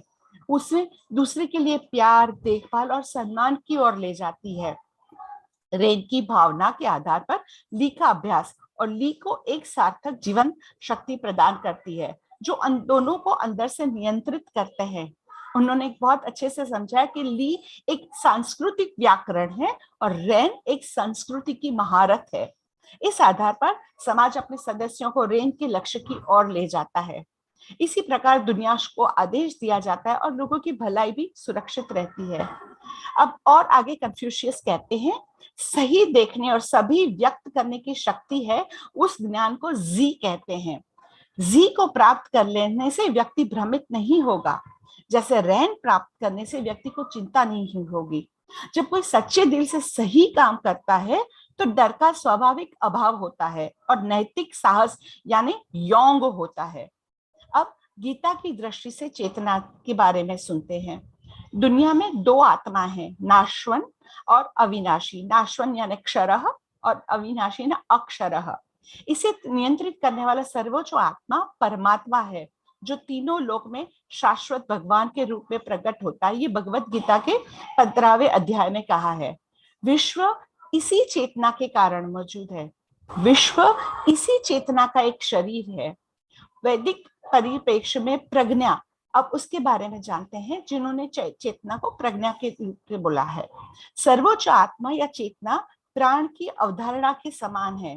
ये ब्रह्म का, ये कौस्तुकी उपनिषद में कहा है। ब्रह्म के प्रतीकों में प्राण, मानस, आदित्य, आकाश आदि शामिल है, ऐसा छांदोग्य उपनिषद में कहा है। ब्रह्म के दो रूप हैं, भौतिक और अभौतिक। अभौतिक में बाहरी दुनिया जैसे आकाश, ब्रह्मांडीय हवाएं, प्राण, अंतरिक्ष शामिल है। ये बृहदारण्यक उपनिषद ने कहा है। ब्रह्म या सर्वोच्च चेतना को इसी प्रकार भी व्यक्त किया जा सकता है, जैसे सत्य, ज्ञान और आनंद, अर्थात सत्यम, प्रज्ञा और आनंद। सच्चिदानंद, सत, चित, आनंद, जिसका अर्थ है अस्तित्व, चेतना और आनंद। ब्रह्म को सत और असत या अस्तित्व और गैर अस्तित्व आदि जैसे विरोधों के संदर्भ में परिभाषित किया गया है। वैदिक परिप्रेक्ष्य में प्रज्ञा में 5 बुनियादी घटक बताए हैं: मानस, अहंकार, चित्त, बुद्धि और आत्मा। आत्मा वह है जिसके ज्ञान से संपूर्ण ब्रह्मांड ज्ञात हो जाता है, ऐसा मांडुक्य उपनिषद में कहा है। ब्रह्म सभी विवरणों से परे, जिसे देखा नहीं जा सकता, नहीं जब्त किया जा सकता है, जिसका कोई परिवार नहीं है, कोई वर्ग नहीं है, कोई आंख नहीं है, कोई कान नहीं है, कोई हाथ नहीं है, पैर नहीं है, शाश्वत, सर्वव्यापी और अविनाशी है। उच्च रूपों में विकसित होने के आग्रह से एक विकास की प्रक्रिया का सुझाव देता है। अंतः स्वयं सिद्ध में विकसित होता है, अहम ब्रह्मास्मि या स्थित प्रज्ञा की स्थिति पे पहुंचता है। इसे बृहदारण्यक उपनिषद में कहा गया है। वैदिक परिप्रेक्ष्य में मन की 4 अवस्थाएं बताई गई हैं: जागृत अवस्था, स्वप्न अवस्था, गहरी नींद की अवस्था और पारलौकिक अवस्था। जो ऊर्जा शारीरिक और मानसिक प्रक्रियाओं को रेखांकित करती है वह है प्राण यानी साइकोफिजियोलॉजिकल एनर्जी सिस्टम। वैदिक परिप्रेक्ष्य में प्रज्ञा का और भी तैत्तरीय उपनिषद में इसे सचेतन आरोहण किया है, जो उन्होंने बहुत ही संक्षिप्त में बताया। उसके जब नाम लेती हूँ: अन्नमय कोश, प्राणमय कोश, मनोमय कोश, बुद्धिमान कोश, आनंदमय कोश। ये वैदिक परिप्रेक्ष्य में प्रज्ञा ये कैसे हासिल किया जाए और क्यों? एक पर्याय है आंतरिककरण अनुष्ठान, दूसरा विषयगत और निष्पक्ष दोनों तरह से चेतना का अध्ययन करने के लिए यौगिक ध्यान और प्रथाओं को तैयार करना, मन की छिपी शक्तियों और शक्तियों का पता लगाना और उनका उपयोग मानव कल्याण और आत्म परिवर्तन के लिए करना, ये प्रज्ञा के हासिल करने के उपाय हैं। Thank you. Thank you so much Archana ji, समय पर समाप्त किया आपने। और मैं मिस्टर ध्रुव को कहूंगा कि वे अपना वीडियो ऑन करें और please go ahead with the part second mister Dhruv. Yes sir.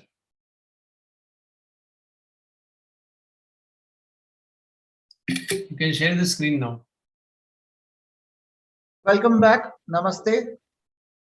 And I must thank our translators in Tamil and Hindi. You've done a fabulous work. I wish I could do as good. Thank you so much. Now, talking about the Buddha's view, you know, when Buddha came on the scene, a lot of things changed. And as far as the Buddha was concerned, it just meant, breaking away from the knowledge that was held till date. It was break free. Everything was break free. And that applied to consciousness also. Because his point was, why do you need all this? Just you have to break free. Now, before I go on to the aspect of breaking free and manifestation of a consciousness, Buddha said the being, the existence of every being had 5 parts to it, or 5 aggregates, as they call it in Buddhism. Rupa, Vedana, Sanna, Shankara, and Vijnana. Rupa meant material, earth element, water element, the so-called primordial elements, earth, water, ether, air, etc., and fire. Vedana was all about feelings, being pleasant, unpleasant, neutral. And then there's a concept called sanna, or perception of sound, smell, form, etc. Shankara, the mental perception of form, where you give space to emotions of greed, anger, love, delusion, kindness. All these are emotions. And then another form of consciousness was vijnana, of what the eyes, the ear, the nose, these senses perceive. Physical perception. So emotional, physical perception, sound, smell, feeling pleasant, unpleasant, neutral, all these are, relative, and one leads to another.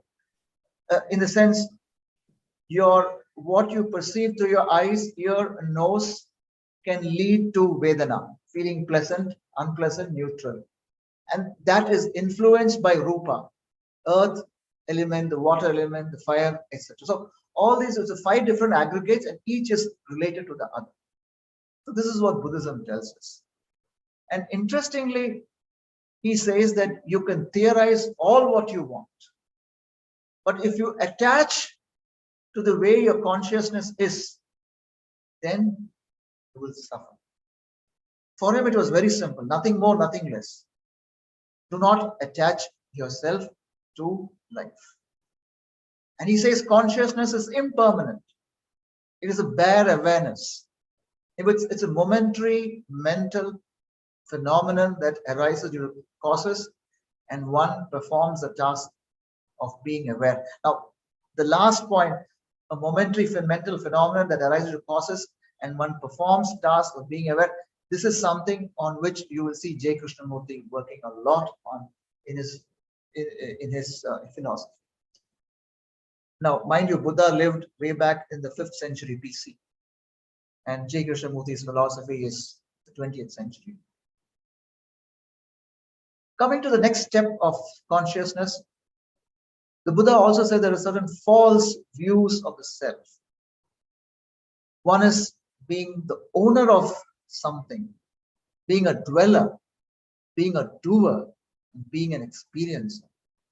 In the sense, he tried to say that the moment you feel, this is my creation, I am the owner of it, that is a false perception, because at the end of it, when you leave all this world and go, it means nothing. All what you have achieved is gone. All what you owned, the so-called material that you owned, means nothing to you. So the ownership aspect is a false sense of perception. Dweller, so was a dweller, or I am this, I am dwelling in this, or the doer, this is what I have done, or the experiencer, this is what I'm experiencing. Now, even all these things, he says, are false notions or false views of the self. When you transcend these perceptions of owner, dweller, doer, experiencer, that's when real consciousness of the universe starts to come into you. And consciousness is always continuing. When you do away with all that, you feel this. Consciousness is continuing. It's like a stream of water, something that's ever flowing within you. That is the consciousness which you have to achieve. A state of mind which is ever flowing. And he says that has 4 layers to it. A mind consciousness, a sense consciousness, a store consciousness, and a manas. Now we'll see what these 4 layers are. The mind consciousness, the sense consciousness, the store consciousness, and the manas consciousness. The mind consciousness. It's supposed to be mindfulness, living in the present moment, being joyful in the present moment. He says, always live in the present. Allows a mind to relax and let go of the energy of worrying you about the past or predicting the future. You don't know what is going to happen tomorrow. Why are you wasting your time thinking about what is going to happen tomorrow? Live for the day. When tomorrow comes, we'll see it. And that is in fact evolved to various axioms like, thee shall not worry about crossing the river until you reach the bridge. Don't worry about crossing the river until you reach the point of crossing it. Otherwise, don't worry about it. Live for the present. Another aspect of consciousness is the sense consciousness that comes from our 5 senses: sight, hearing, taste, touch, and smell. Our experiences of what we see, hear, smell, taste, or touch. And we need to master that. We need to discipline ourselves. When we hear something which you're not supposed to be hearing, I will not hear that, or I will not see it. I shall refrain from touching it. I shall refrain from tasting it. That is how you discipline the senses, and that is how you will rise in the consciousness. The store consciousness. Now, this is, in other words, what we call as memory. He says the consciousness is like a museum. The mind is a conservator, and one is responsible for that museum. You are responsible for the museum. It's like storing all what is stored, information of the past from ancestors and the information received from the consciousness. Now, in effect, modern science would call this as the gene or the genetic aspect of the whole thing. Because everything is there in that memory or the chip or the gene. The gene has got everything. It's got the past. It's got all the traits that we've got, and that gene or that thing defines. That's called a stored consciousness. This is what we are. And what are we? We are an assimilation of what has come to us, what we have inherited. But we are not just that. We can change, we can evolve. And from our experiences, we assimilate all our experiences, we assimilate and analyze, and we become different beings. And in the Buddhist tradition, this information they say is stored as the bija or the seeds, that is the gene. And then you change. So if you want to save your energy, don't think too much. Don't plan too much. Don't worry too much. Allow the natural store consciousness to do most of the processing. And this despite elements of ignorance, delusion, anger, fear, which form a force energy that clings and wants to process. Just allow it to take its form, and then you analyze it and slowly come out of it. And lastly, the most important thing what he talks about is manas, the consciousness that is a root, the belief in a separate self, the belief in a person, the consciousness, the feeling, the instinct, and called I am. Deeply seated in this thing, I am this, I have achieved this, I'm the winner of this, I'm the one who got this done. Says that will slowly change. Give way to that. And then you reach a manas, which means cogitation, appropriation. And it's like the wine which puts forth the shoot. You shouldn't be this. This is what he's trying to say. The wine which puts forth the shoot, and the shoot turns back and embraces and encircles the trunk. Because The mind is like this. You know, it's a plant which is growing on the top of a tree. The leaves and the branches grow, it comes down, and then it goes round the stem of the plant. The mind is like that. Now, at some point of time, as it keeps going round, it can restrict the movement, it can actually suffocate the whole process. So you need to break free from that process. If you understand this, then you can break free. And he says, Manas is born and rooted in the store consciousness. That is, all your thinking process is there in the gene. It arises from that store, it turns around, embraces you, and says, you are my beloved, you are me. And then I have to change. And in the words of Descartes, I think, therefore I am. So, in a nutshell, what Buddha tries to say is, what are you? You are your thinking.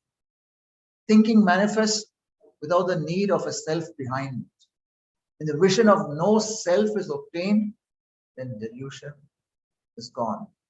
And when I am disintegrates, we enjoy this freedom, this moment of happiness. That's what we call as transformation. I can repeat it again for all of you. What are you? You are what you think. And when you think, you need to think that I don't want anything. This vision, I'm nothing. And when that I disintegrates, the moment that I goes away, we start to live in that moment, enjoy the freedom, and this happens. That is transformation. And if you just look back in our own lives, everything comes from that I, that ego, that manifestation of that ego. I want it this way. I want it that way. This is how I should live. This is how they should live, because they are subject to what I am telling them to do. And that is how it should be done. When that you stop saying that I want them to be this, I want them to do that. That I stops, everything changes.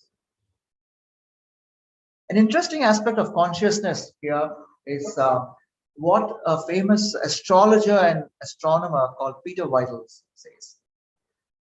But Peter Whittle is no more. Peter Whittle was a very famous astrologer and astronomer who lived till the late 90s. The Indian Express used to have a column on every Sunday of Peter Whittle, where he gives predictions to various zodiac signs for that week. And I used to read it very avidly. And after Peter Whittle died, one of his students continued it for about 2-3 years. Then he also stopped. But today what you see is so many other people who claim to be Peter Whittle, but they work on his footsteps of what he taught. And so you still see Indian Express having Peter Whittle's weekend predictions of various zodiac signs. Peter Whittle once went on record about consciousness. And he said that every atom with a consciousness has a consciousness. And it has perhaps traveled across this multiverse, not the universe, the multiverse. Multiverse means parallel universes that exist. Across this multiverse a zillion times before becoming the collective conscience that you and I are. Because every atom is a consciousness. I, as a human body, is a collection of atoms. And therefore, all that consciousness gets consolidated into a single consciousness, which is acting through my brain. So that is what I am. I'm composed of billions of atoms, and all of them have a consciousness, and that consciousness is what I am talking to you. And when I die, all these atoms in my body will disintegrate. And this consciousness will travel again a zillion times across the universe before probably again forming in some, probability of, some integration. It forms another conscious being, collective conscious being, and exists as some other creature. Maybe today, all those atoms exist in the form of dhruva that you see. Tomorrow, when I die, all these atoms disintegrate and form some other, maybe a donkey, in some other multiverse. And you may see that. Who knows? Right, that's Peter Whittle, what he says. It's something which you can ponder about on consciousness. Before I go on to J. Krishnamurthy, yes, I must talk about Annie Besant's view on consciousness. Her first writing on consciousness was in the year 1904, where she does a comparative study of various faiths in India.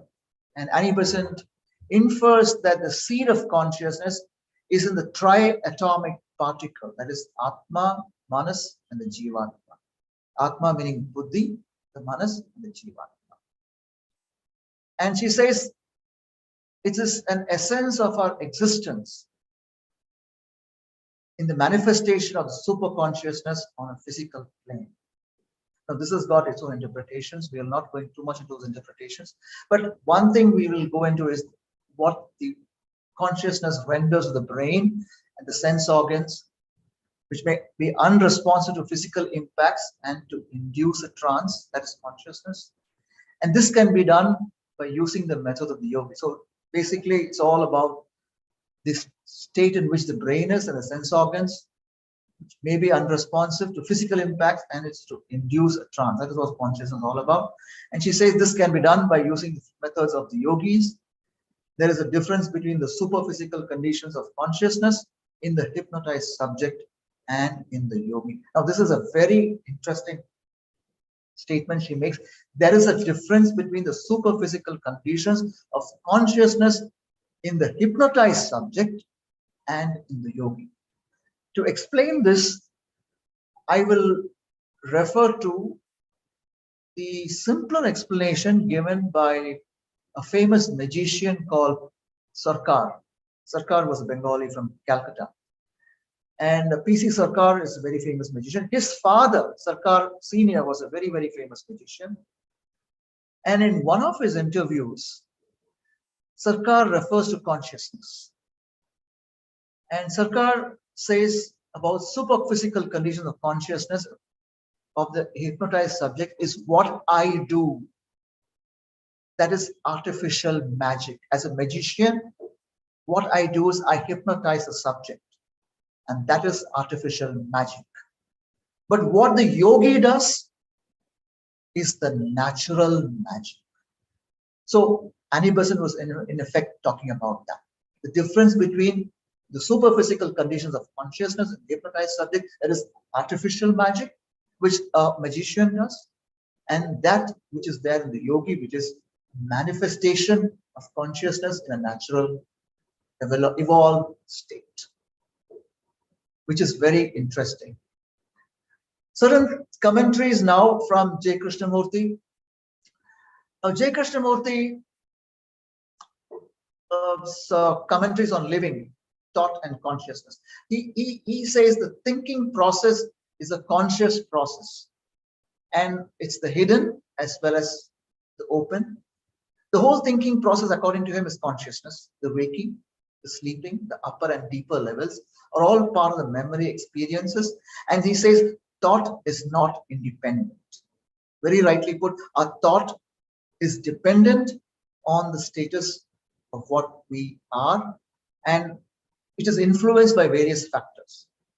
And J. Krishnamurthy goes on to say that if only every act that we do is done consciously, then we actually transcend many milestones. So the whole thinking process, he says, consciousness, waking, sleeping, that is the three circles of waking, being, sleeping, and being awake. Three circles of consciousness. And the thinking process of consciousness is sum total of all these three, the upper and deeper levels of this memory experience. And what is the relationship that is there between consciousness and thought? Well, thinking is a response. Consciousness is also a response, but to a stimulus. It is a response called experience, and experiencing is challenge and response. I'll repeat it once again. The relationship between consciousness and thought is thinking. Thinking is a response. For instance, if I say there is a multiverse, and you think about the multiverse, you think about Earth, you think about the world, you think about the solar system. I say there's a multiverse. A multiverse is much, much bigger. We're talking about Earth, the solar system, the Milky Way galaxy, the universe, and the multiverse, which means there's so many parallel universes, infinitesimal universes. So my thinking, your thinking is in response to my word, the multiverse. Consciousness is also a response to stimulus. For instance, I poke you, you feel pain. The consciousness can be awakened. A smell can awaken your consciousness. So the various senses cause a stimulus, and then there is a consciousness which starts to act, and that influences your thought process. So consciousness is different, thought is different. You get it? So consciousness is just existence, and there's a thought which comes later on. And it is a response called experience. And experiencing is challenge and response. The response that you go through is an experience, and then that speaks for itself. Experience is challenge and response. If you want, we can talk about it later. This experiencing together with the naming or recording of it at different levels is consciousness. Experience is a... Sir, 3 minutes to... Yeah. Experience is the result, the outcome of experiencing, and the result of one of the many conclusions which constitute memory. This concluding process is consciousness. The conclusion, the result is self-consciousness. So when you experience the sum total of it, it constitutes a memory, and that concluding process is a consciousness, and the conclusion of that is self-consciousness, or later on becomes self-realization. So thought is always a superficial conclusion, the conclusion. Consciousness is the recording of the superficial. Superficial separates itself as the outer and the inner, but this separation does not make thought any less superficial. Now, before I conclude, I just want to say, share some scientific things from Professor Subhash Kak. Professor Subhash Kak is a Vedic scholar and a Regents Professor of Electrical and Computer Engineering at Oklahoma State University. He writes about the relationship between science, Vedic interpretation of consciousness, and he comes to the conclusion that scientific theories leave no room for free will. And he also puts a lot of questions of how science needs to address what consciousness is all about. How do we have the capacity to make choices? How does awareness or consciousness emerge out of inert matter? Science is yet to decipher that. If free will is not merely an epiphenomenon, then how does circle of causality or causality gets broken by consciousness? If the brain machine is conscious, why can't silicon machines be likewise conscious? The brain is a machine after all. And will the development of a theory of consciousness only rearrange the relative placement of the three circles of sleep, being awake, and awakening? Or will it require a fundamental revolution in science to address the subject of consciousness? The question of the relative placement of the three circles is an important one, because there is a significant difference between classical logic and quantum logic. I will conclude on this note of J. Krishnamurthi, but there is not something which is beyond thought, beyond time, something that is not created by the mind. Namaste. Thank you, sir. Thank you so much. It was really wonderful. You started from so many various things and came to a conclusion. Now it's time for the Tamil version. Sir, please go ahead. You can share the screen.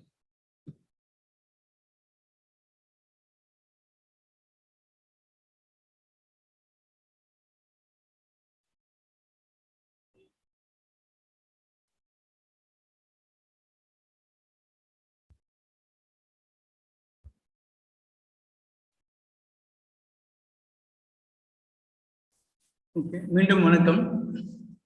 So புத்தர் வந்ததுக்கு அப்புறம் அந்த consciousness பற்றி அல்லது அறிவுநிலை பற்றியான வளர்ச்சி வந்து ஒரு புதிய பாதையை அவர் உருவாக்கினதுன்னு சொல்லலாம். முதல்ல வந்து பொருள் சார்ந்த ரூபம் பற்றிய அறிவு நிலை, அடுத்தது நம்மளுடைய உணர்வுகள் சார்ந்த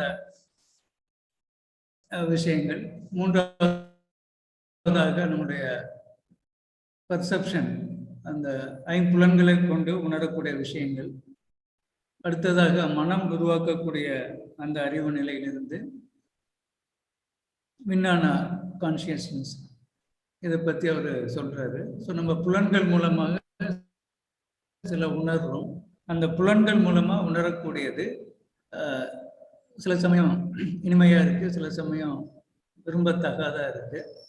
அதன் மூலம் சில விஷயங்களை நம்ம உணர்றோம் அப்படிங்கிறத சொல்றாரு. புத்தர் என்ன சொல்றாருன்னா, நீங்க உங்களுடைய அறிவு நிலையில உங்களுடைய கான்சியஸ்னஸ்ல பற்று வச்சுக்காதீங்க. அப்படி பற்று வச்சுக்கிட்டீங்கன்னா நீங்க துன்பப்படுவீங்க. அப்போ அந்த அறிவு நிலை அல்லது அந்த கான்சியஸ்னஸ் அப்படிங்கிறது ரொம்ப தற்காலிகமானது, ஒரு அப்பட்டமான விழிப்புணர்வு. இது வந்து ஒரு தற்காலிக மன நிகழ்வு அப்படின்னு புத்தர் சொல்றாரு. ஆனால் புத்தரோட பார்வையில சுயம் பற்றி 4 தவறான பார்வை இருக்கு அப்படின்னு சொல்றாரு. ஒன்று வந்து உரிமையாளர், நான் தான் வந்து இதுக்கு உரிமையாளர் அப்படின்னு சொல்றதே ஒரு தவறான விஷயம். நான் இங்கே குடியிருக்கிறேன், அதை செய்கிறேங்கிறது ரெண்டாவது இது. இல்லை நான் இதை செய்தேன் அதை செய்தேன்னு சொல்றது, அந்த செய்பவர் அப்படிங்கிற உணர்வு கூட தவறான ஒரு பார்வை தான். அடுத்தது நம்ம அனுபவிக்கக்கூடிய எக்ஸ்பீரியன்சஸ் கூட தவறானது தான், அது கூட ஒரு பிழை தான். ஸோ இது எல்லாமே இந்த 4 தவறான பார்வைகள், இதை விட்டு நம்ம வெளியில வரதான் உண்மையான அந்த உயர்ந்த நிலையை அடைய முடியும். புத்தர் என்ன சொல்றாருன்னா, அந்த அறிவு நிலை அப்படிங்கிறது தொடர்ந்து ஒரு நீரோடை போல பாய்ந்துக்கிட்டே இருக்கு. அதுல 4 அடுக்கு இருக்கு. ஒன்று மன அறிவு நிலை, ரெண்டாவது புலன்கள் சார்ந்த அறிவு நிலை, மூன்றாவது களஞ்சிய அறிவு நிலை, அல்லது எல்லாத்தையுமே ஸ்டோர் பண்ணி வைக்கிறது. இப்போ நம்ம விஞ்ஞானத்துல நம்ம உடம்பை பற்றி எல்லா விஷயமும் இப்போ ஜீன்ஸ்ல இருக்கு, இல்லாட்டி ஜெனட்டிக் சயின்ஸ் சொல்றோம், அது போல அந்த கான்சியஸ்னஸ். மூன்றாவது வந்து மனசு. புத்தர் வந்து என்ன சொல்றாருன்னா, எப்பவுமே நம்ம கவனமா இருக்கணும். அப்படி கவனமா இருக்கிறப்ப நம்ம இந்த தருணத்துல இருக்கோம். நம்ம பழைய காலத்திலையும் இருக்க வேண்டியதில்லை, புதிய எதிர்காலத்தை பத்தி நம்ம கற்பனையில இருக்க வேண்டியதில்லை. அப்ப நம்ம ரிலாக்ஸ்டா இருக்கலாம். இப்போ மனதை நிதானப்படுத்திக்கிறதுக்கு இந்த தருணத்துல இருக்கிறது ரொம்ப அவசியம் அப்படின்னு சொல்றாரு. அப்புறம் புலன் அறிவு நிலை வந்து அந்த நம்மளோட ஐம்புலன்கள் இருந்து வருது அப்படின்னு சொல்றாரு. இப்ப அந்த களஞ்சிய அறிவு நிலை அப்படிங்கிறது ஒரு மியூசியம் மாதிரி, ஒரு அருங்காட்சியகம் போல இருக்கு. நம்ம தான் பாதுகாவலர். அப்ப நம்ம என்ன சேர்த்து வைக்கிறோம், எப்படி சேர்த்து வைக்கிறது நம்ம கையில தான் இருக்கு. அந்த மாதிரி சேர்த்து வைக்கிறது எதுல இருந்து வருதுன்னா, கடந்த காலத்துல இருந்து வருது, நம்ம முன்னோர்கள் இருந்து வருது, பிற அறிவு நிலைகள்ல இருந்து வரக்கூடிய எல்லா தகவல்களும் ஸ்டோர் ஆகி இருக்கு. ஸோ இதை தான் வந்து அந்த புத்த பாரம்பரியத்துல விதைகள், சீட்ஸ் அப்படின்னு சொல்றாங்க. புத்தர் என்ன சொல்றாருன்னா, நம்ம வந்து நம்முடைய ஆற்றலை சேமிக்கணும் அப்படின்னா அதிகமா சிந்திக்க கூடாது, அதிகமா திட்டமிடக்கூடாது, அதிகமா கவலைப்படக்கூடாது. நம்ம இயல்பா இந்த இந்த தருணத்துல இருக்கணும் அப்படின்னு சொல்றாரு. அப்படி இல்லைன்னா அந்த நம்மகிட்ட இருக்கக்கூடிய அறியாமை, மாயை, கோபம், அச்சம் இதெல்லாம் வந்து நம்மளை ஆட்கொள்ளும். அதனால நம்ம அதை விட்டு மேல்நிலைக்கு நம்முடைய கான்சியஸ்னஸை உயர்த்திக்க முடியாது அப்படிங்கிறாரு. மனசு அறிவு நிலை வந்து அதன் வேரில் ஒரு தனிப்பட்ட சுயம் என்ற நம்பிக்கையை கொண்டிருக்கிறது. இதுல அந்த நான் என்று அழைக்கப்படக்கூடிய அந்த அறிவு நிலை வந்து இயல்பு உணர்ச்சி, இது கூட வந்து ஆழமா கலைஞ்சி அறிவு நிலையில இருக்கு. அந்த நான் அப்படிங்கிற உணர்வுல இருந்து நம்ம படிப்படியா வெளியே வரணும். இந்த மனசு அப்படிங்கிறது எப்படின்னா, இப்போ ஒரு மரத்துல கொடி படர்ற மாதிரி தான். கொடி படர்றப்ப ஒரு துளிர் வரும்.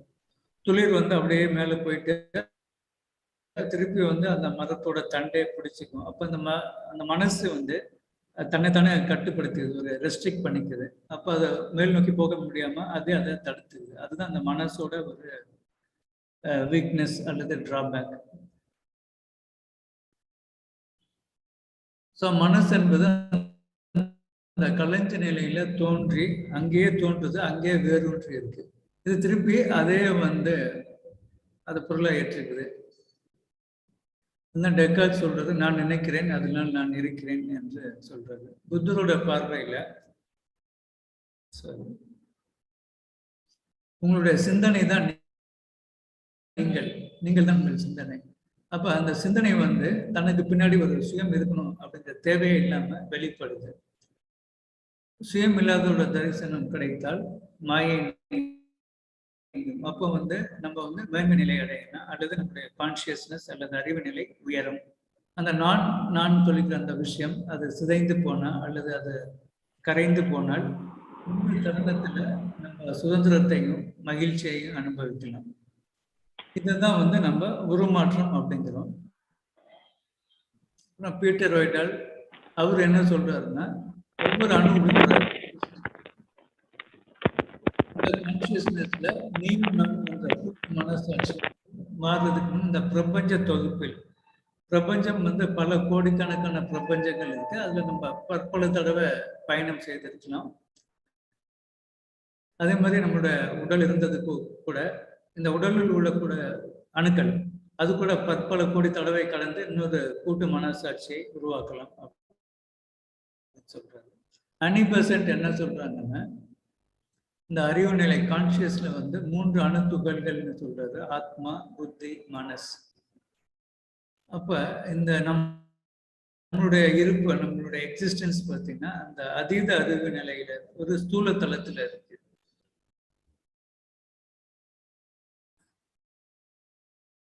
இப்ப வந்து நம்ம ஐம்புலன்களுடைய அந்த இம்பாக்ட்ஸ்க்கு ஆட்படாம இருக்க செய்யறது தான் வந்து நம்ம வந்து மேன்மை நிலை அடைய முடியும். அப்போ அதுக்கு சரியான முறை வந்து நம்ம யோக முறைகளை பயன்படுத்தி நம்ம அந்த ஐம்புலன் அந்த கான்சியஸ்னஸ்ல இருந்து நம்ம மேல் நோக்கி செல்லலாம். அப்படிங்கிறப்ப இந்த ஹிப்னாட்டிஸ் செய்யப்பட்ட அறிவு நிலைக்கும் ஒரு யோகியோட அறிவு நிலைமைக்கும் உள்ள வேறுபாடு இருக்கு. இதை வந்து புகழ்பெற்ற பி.சி. சர்க்கருடைய தந்தை கூட இதை பற்றி பேசியிருக்க சொன்னார். அடுத்தது இறுதியா ஜே. கிருஷ்ணமூர்த்தி அவர் என்ன சொல்றாருன்னா, சிந்தனைங்கிறது ஒரு செயல்முறை தான். இதுல வந்து மறைக்கப்பட்ட விஷயமும் இருக்கு, ஓப்பனா இருக்கக்கூடிய விஷயமும் இருக்கு. அந்த முழு சிந்தனை செயல்முறை கூட ஒரு அறிவு நிலை, அது ஒரு வகையான கான்சியஸ்னஸ் தான். அப்ப இந்த விழிப்பு, தூக்கம், அந்த நிலை அல்லது மேலே இருக்கக்கூடியது அல்லது ஆழமான நிலை எல்லாமே ஞாபகத்தோட அனுபவத்தோட ஒரு பகுதி தான். முக்கியமா வந்து சிந்தனை வந்து சுதந்திரமானது அல்ல. அப்படின்னா நம்ம எப்பேற்பட்டவர்கள் அதற்கு தகுந்த மாதிரி தான் சிந்தனை வந்து மாறிக்கிட்டு இருக்கு.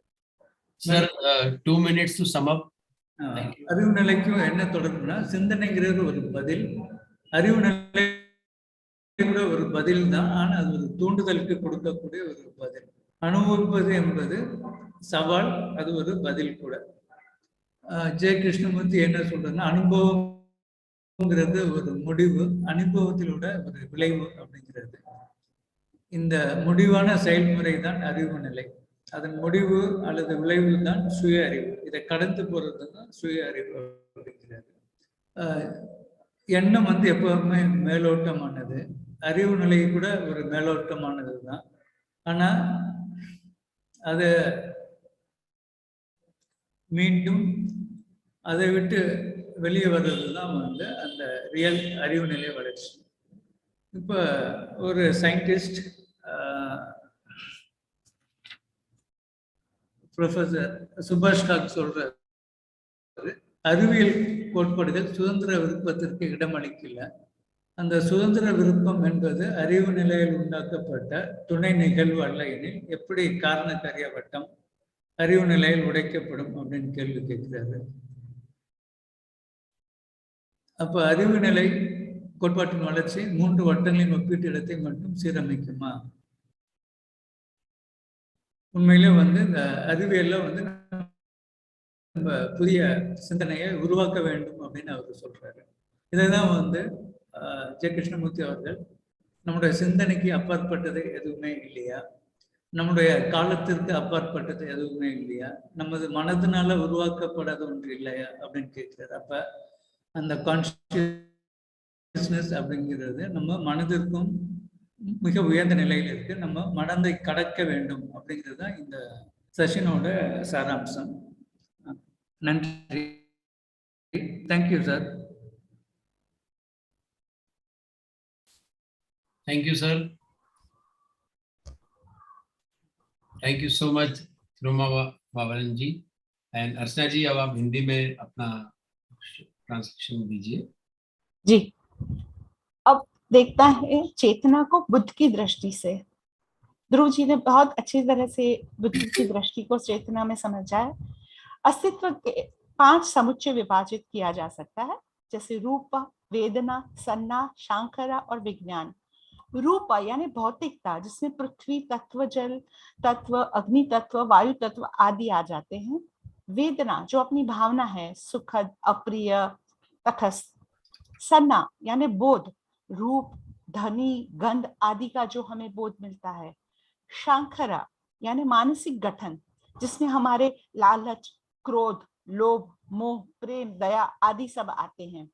और 5वां विज्ञान या विज्ञान, जो चेतना हमें आंख, कान, नाक आदि जैसे अंगों यानी इंद्रियों से हमें मिलता है। बुद्ध की दृष्टि से आप अपनी इच्छा अनुसार सब कुछ सिद्ध कर सकते हैं, लेकिन अगर आप अपनी चेतना के तरीके से जुड़ जाते हैं तो आपको दुख होगा। उनका कहना है किसी चीज से जुड़ जाना ही दुख होता है। अगर आप नहीं जुड़ते, ना कुछ ज्यादा ना कुछ कम, तो बुद्ध का कहना है कि चेतना अनित्य है। और जागरूकता, उनका कहना है कि एक क्षणिक मानसिक घटना जो कारणों से उत्पन्न होती है और वो व्यक्ति जागरूक होने का कार्य करता है। तो क्षणिक मानसिक घटना भी आपको जागरूकता की ओर ले जा सकती है। बुद्ध ने बहुत अच्छे से समझा है कि अपने आप से, स्व से कौन से हम 4 झूठे विचार करते हैं जिससे हम बंध जाते हैं। मालिक, निवासी भाव, कर्ता और अनुभव करता, ये सभी 4 भाव हमको चेतना से दूर ले जाते हैं। बुद्ध की दृष्टि से चेतना पानी की धारा की तरह है। चेतना हमेशा बहती रहती है। चेतना की 4 परतें होती हैं, जैसे मन की चेतना, इंद्रिय चेतना, चेतना को संचित करना और मानस। हमें माइंडफुलनेस रहना है। माइंडफुलनेस हमें वर्तमान के क्षण में रखती है, हमारे दिमाग को आराम देता है और अतीत के बारे में चिंता करने का या भविष्य की कोई भविष्यवाणी करने की ऊर्जा को छोड़ देता है। इंद्रिय चेतना, ये जो हमारी 5 इंद्रियों से आती है, दृष्टि, श्रवण, स्वाद, स्पर्श और गंध, ये हमें अनुभव कराती है। और हमारा अनुभव वही है जो हम देखें, सुने, सूंघे, स्वाद ले या स्पर्श करें। ये सब संग्रहित चेतना यानी स्टोर्ड कॉन्शियसनेस के एक संग्रहालय की तरह है, जहां अपना मन एक संरक्षक है जो संग्रह के लिए जिम्मेदार है। ये भंडारण है और जो संग्रहित है यानी अतीत की सभी जानकारी, हमारे पूर्वजों से या अन्य चेतनाओं से प्राप्त सभी जानकारी इसी में संग्रहित होती है। उन्होंने बहुत अच्छा सा उदाहरण दिया, जैसे कि हम जेनेटिक इंफॉर्मेशन जानते हैं, जो जीन होता है वो हम पूरा, हमारी पुश्तैनी पूरी जानकारी स्टोर करता है। ये बौद्ध परंपरा में इस जानकारी को बीज के रूप में संग्रहित किया जाता है और इसीलिए वो लोग उनको बीज के रूप में मानते हैं। अगर बुद्ध का कहना है कि इसलिए अगर आप अपनी ऊर्जा बचाना चाहते हैं तो जो न ज्यादा सोचे, न ज्यादा योजनाएं बनाए और न ज्यादा चिंता करें। ये अपनी स्टोर्ड संग्रहित चेतना को अधिकांश अनुभूत करने दे। ये अज्ञान, भ्रम, क्रोध, भय के तत्वों के बावजूद जो ऊर्जा की एक शक्ति बनाते हैं जो चिपक जाती है और अपने पास रखना चाहती है। उनका कहना यह भी था कि आप ये संग्रहित चेतना को अनुभूत करके उसे बदल भी सकते हैं। अंत में बुद्ध की दृष्टि में वो मानस चेतना के मूल में एक अलग स्वयं में एक विश्वास, एक व्यक्ति में विश्वास है। ये चेतना भावना और वृत्ति से मैं हूं कहा जाता है। ये संग्रहित चेतना में बहुत गहराई से बैठी हुई है। मानस का अर्थ है बोध और विनियोग। उन्होंने एक बहुत अच्छा सा उदाहरण दिया कि कल्पना कीजिए एक बेल है और एक झाड़ है। बेल उगती है, वो उगती है, वो अपना तना बढ़ाती है और पेड़ पर जाती है, पेड़ पर बुड़ जाती है और पेड़ की चारों तरफ वो उसे घेर लेती है। वैसे ही हमारा मानस का मन है जो एक तरफ उगता है, उसका साथ लेता है और पूरा उसकी तरफ से घेर लेता है और उसको उसी में संकोचित कर लेता है। बुद्ध की दृष्टि से और भी चेतना का अंत में देखें तो मानस का जन्म और जड़ चेतना में होता है।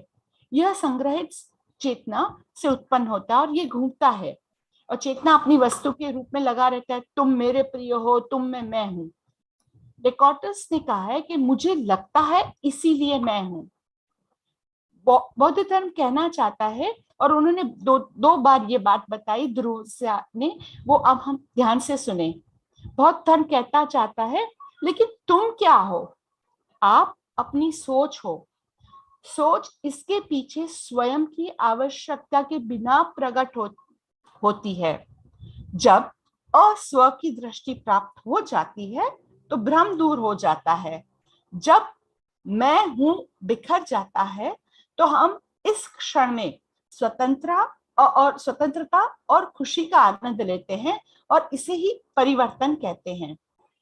ध्रुव जी ने पीटर विडाल नाम के एक जो ज्योतिषी या खगोल शास्त्री थे, उनकी एक राय बताई चेतना के बारे में। उनका कहना है आप और मैं सामूहिक विवेक बनने से पहले एक चेतना के साथ प्रत्येक परमाणु ने शायद इस बहुविध यानी मल्टीवर्स को 1 अरब बार पार किया है। और एक बार जब हम मर जाते हैं तो हमारे शरीर में ये परमाणु शायद एक और सामूहिक चेतना या कोई नई चेतना बनने से पहले इस मल्टीवर्स को कई अरब बार पार कर लेंगे। बहुत ही गंभीर और बहुत ही सुलझा हुआ वाक्य जैसा था ये। अब चेतना पर एनी बेसेंट के बारे में सुनते हैं। 1904 में चेतना के अध्ययन में एनी बेसेंट जी ने लिखा है पहली बार। भारत में विभिन्न धर्मों के अपने तुलनात्मक अध्ययन से वह निष्कर्ष निकालती हैं कि चेतना का बीज त्रिपरमाणु कण है, आत्मा, बुद्धि, मानस यानी जीवात्मा। हमारे अस्तित्व का सार भौतिक तल पर परम चेतना की अभिव्यक्ति में है, ये उन्होंने कहा है। मस्तिष्क और इंद्रियों को शारीरिक प्रभावों के प्रति अनुत्तरदायी बनाना और ट्रांस तंत्रा को प्रेरित करना वही चेतना का रोग है। यह योगियों की विधियों का उपयोग करके किया जा सकता है। सम्मोहित विषय में और योगी में चेतना की अति भौतिक स्थितियों में अंतर है। उन्होंने एक बहुत सुंदर सा उदाहरण भी दिया पीसी सरकार जी के पिताजी का, जो बहुत बड़े सीनियर मैजिशियन थे। उन्होंने कहा कि जो मैं कहता हूँ वो आर्टिफिशियल मैजिक है, जो हिप्नोटिज्म करता हूँ, मगर जो योगी करते हैं वो नेचुरल मैजिक है। बहुत ही सुंदर उदाहरण। अब चेतना पर जे कृष्णमूर्ति जी का व्याख्यान। जीने पर उन्होंने कई टिप्पणियां की हैं, विचार और चेतना पर भी की है। सोचने की प्रक्रिया चेतन प्रक्रिया है, छिपी भी है और खुली भी है। वे कहते हैं कि हर एक चीज हम सोच के करें तो हम जागरूक हो सकते हैं।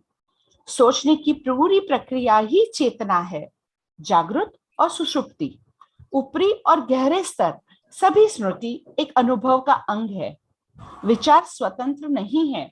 और उन्हें इस पे एक उदाहरण भी दिया मल्टीवर्स का, कि जैसे ही शब्द मल्टीवर्स सुने तो हमारे जहन में क्या क्या आएगा, आकाश गंगा आएगी, सूर्य, और उन्होंने बहुत ही सुंदर उदाहरण से ये विचार स्वतंत्र नहीं है उसके बारे में समझाया। और चेतना और विकास के बीच में क्या संबंध है? जे कृष्णमूर्ति के हिसाब से सोचना एक प्रतिक्रिया है, चेतना भी प्रतिक्रिया है, लेकिन ये एक प्रतिक्रिया है जिसे अनुभव कहा जा सकता है। अनुभव, चुनौती और प्रक्रिया दोनों हैं। ये अनुभव विभिन्न स्तरों पर इसका नामकरण या रिकॉर्डिंग के साथ है, जो चेतना है। अनुभव परिणाम भी है। परिणाम कई निष्कर्षों में से एक है जो स्मृति का गठन करता है। ये समापन प्रक्रिया चेतना है। निष्कर्ष, परिणाम आत्मचेतना है। चेतना पर जय कृष्णमूर्ति जी और भी कहते हैं कि विचार हमेशा ही सतही होता है। निष्कर्ष, चेतना सतही रिकॉर्डिंग है। सतही खुद को बाहरी और आंतरिक रूप में अलग करता है, लेकिन ये अलगाव या अलग रहकर भी विचारों को कम सतही नहीं बनाता है। चेतना के पीछे का विज्ञान क्या है? अब इसमें उन्होंने बताया कि एक सुभाष काक करके रीजेंट प्रोफेसर इलेक्ट्रिक के थे ओक्लाहोमा स्टेट यूनिवर्सिटी में। उनका कह रहे, उन्होंने कई सवाल से पूछा है कि इसकी चेतना के पीछे का विज्ञान क्या है। अच्छा जी, 2 minutes to go. वैज्ञानिक सिद्धांत स्वतंत्र इच्छा के लिए कोई जगह नहीं छोड़ते। हमारे पास चुनाव करने की क्षमता कैसे है? जागरूकता या चेतना जड़ पदार्थ से कैसे निकलती है? यदि स्वतंत्र इच्छा मात्र एक घटना नहीं है, तो चेतना से कार्य कारण का चक्र कैसे टूट जाता है? अगर ब्रेन मशीन सचेत है, तो सिलिकॉन मशीन भी सचेत क्यों नहीं हो सकते? क्या चेतना के सिद्धांत का विकास केवल 3 वृत्तों जैसे नींद, जागे और जागृत के सापेक्ष स्थान को पुनर्व्यवस्थित करेगा, या इसके लिए विज्ञान में मौलिक क्रांति की आवश्यकता होगी? 3 हलकों के सापेक्ष का स्थान प्रश्न एक महत्वपूर्ण है, क्योंकि शास्त्रीय तर्क और क्वांटम तर्क के बीच में एक महत्वपूर्ण अंतर है। और अंत में उन्होंने अंत किया है जय कृष्णमूर्ति के एक व्याख्या से, लेकिन क्या ऐसा कुछ नहीं है जो विचार से परे है, समय से परे है? कुछ ऐसा है जो मन द्वारा बनाया नहीं गया है। Thank you. बहुत ही बढ़िया रहा। और ध्रुव जी ने तो हमें कॉन्शियसनेस, चेतना की एक चेतन अवस्था की यात्रा करा दी। उन्होंने सोचने पर मजबूर किया। उसके अलावा वे उसकी थ्योरीज पर आए। थ्योरीज के बाद में उन्होंने उसे गीता से कनेक्ट किया। गीता के बाद वैदिक पर्सपेक्टिव पे आए। वैदिक पर्सपेक्टिव से आगे बढ़े और बढ़ते बढ़ते बुद्धा की ओर गए। बुद्ध जी ने जो कहा है, जो उन्होंने कॉन्शियसनेस, चेतना के बारे में सोचा है, कहा है, वो उन्होंने कहा। उसके बाद वहां से आते आते उन्होंने एस्ट्रोलॉजर का भी एक व्यू बता दिया। मेरे ख्याल से पीटर वेडल नाम था उनका। और उसके बाद एनी बेसेंट पर आए, जे कृष्णमूर्ति पर आए, जो कि हमारे रिसेंट थिंकर हुए हैं। उसके बाद वो सोक्रेटिस पर आए और उन्होंने इन सारे चीज़ों को, तथ्यों को लेते हुए उसका साइंस भी बताया। बहुत बहुत बहुत अभूतपूर्व। मुझे नहीं लगता कि इतने अल्प समय में इतने सारे चीज़ों से आप गुजर कर आएंगे। बहुत सारे लोगों ने इसमें बहुत कुछ लिखा है। जल्दी से मैं उन्हें कहूंगा कि अगर किसी को भी प्रश्न पूछना है, आपने तो हर्षवर्धन जी के प्रश्न का उत्तर दिया भी है, तो अगर आप चाहें मिस्टर ध्रुव, तो you can please explain that. Which one are you talking about? His question was, my question is, what is the role of consciousness when the needs of the physical body are very strong and demanding? I have kind of answered that to. Yeah. I have said that yes, there are strong demands which the physical body needs, and let us not deny it. Experiencing this requires a certain control, and that is vital. For instance, when I say certain indulgence can be done, why not?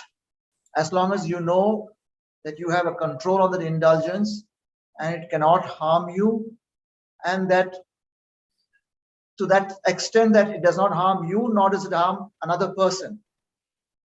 This is exactly what Socrates said. You cannot do something that you do not expect somebody else to do to you. So, for instance, it's like saying, I wouldn't want to dirty my bed, or I wouldn't want somebody to come and dirty my home. So when I don't want somebody to come and dirty my home, I should not go and dirty his home. That is ethical. That's what Socrates said. So if you don't want to shoot someone, or if you don't want somebody to shoot you, obviously you shouldn't be shooting them. That's the ethical way of looking at it.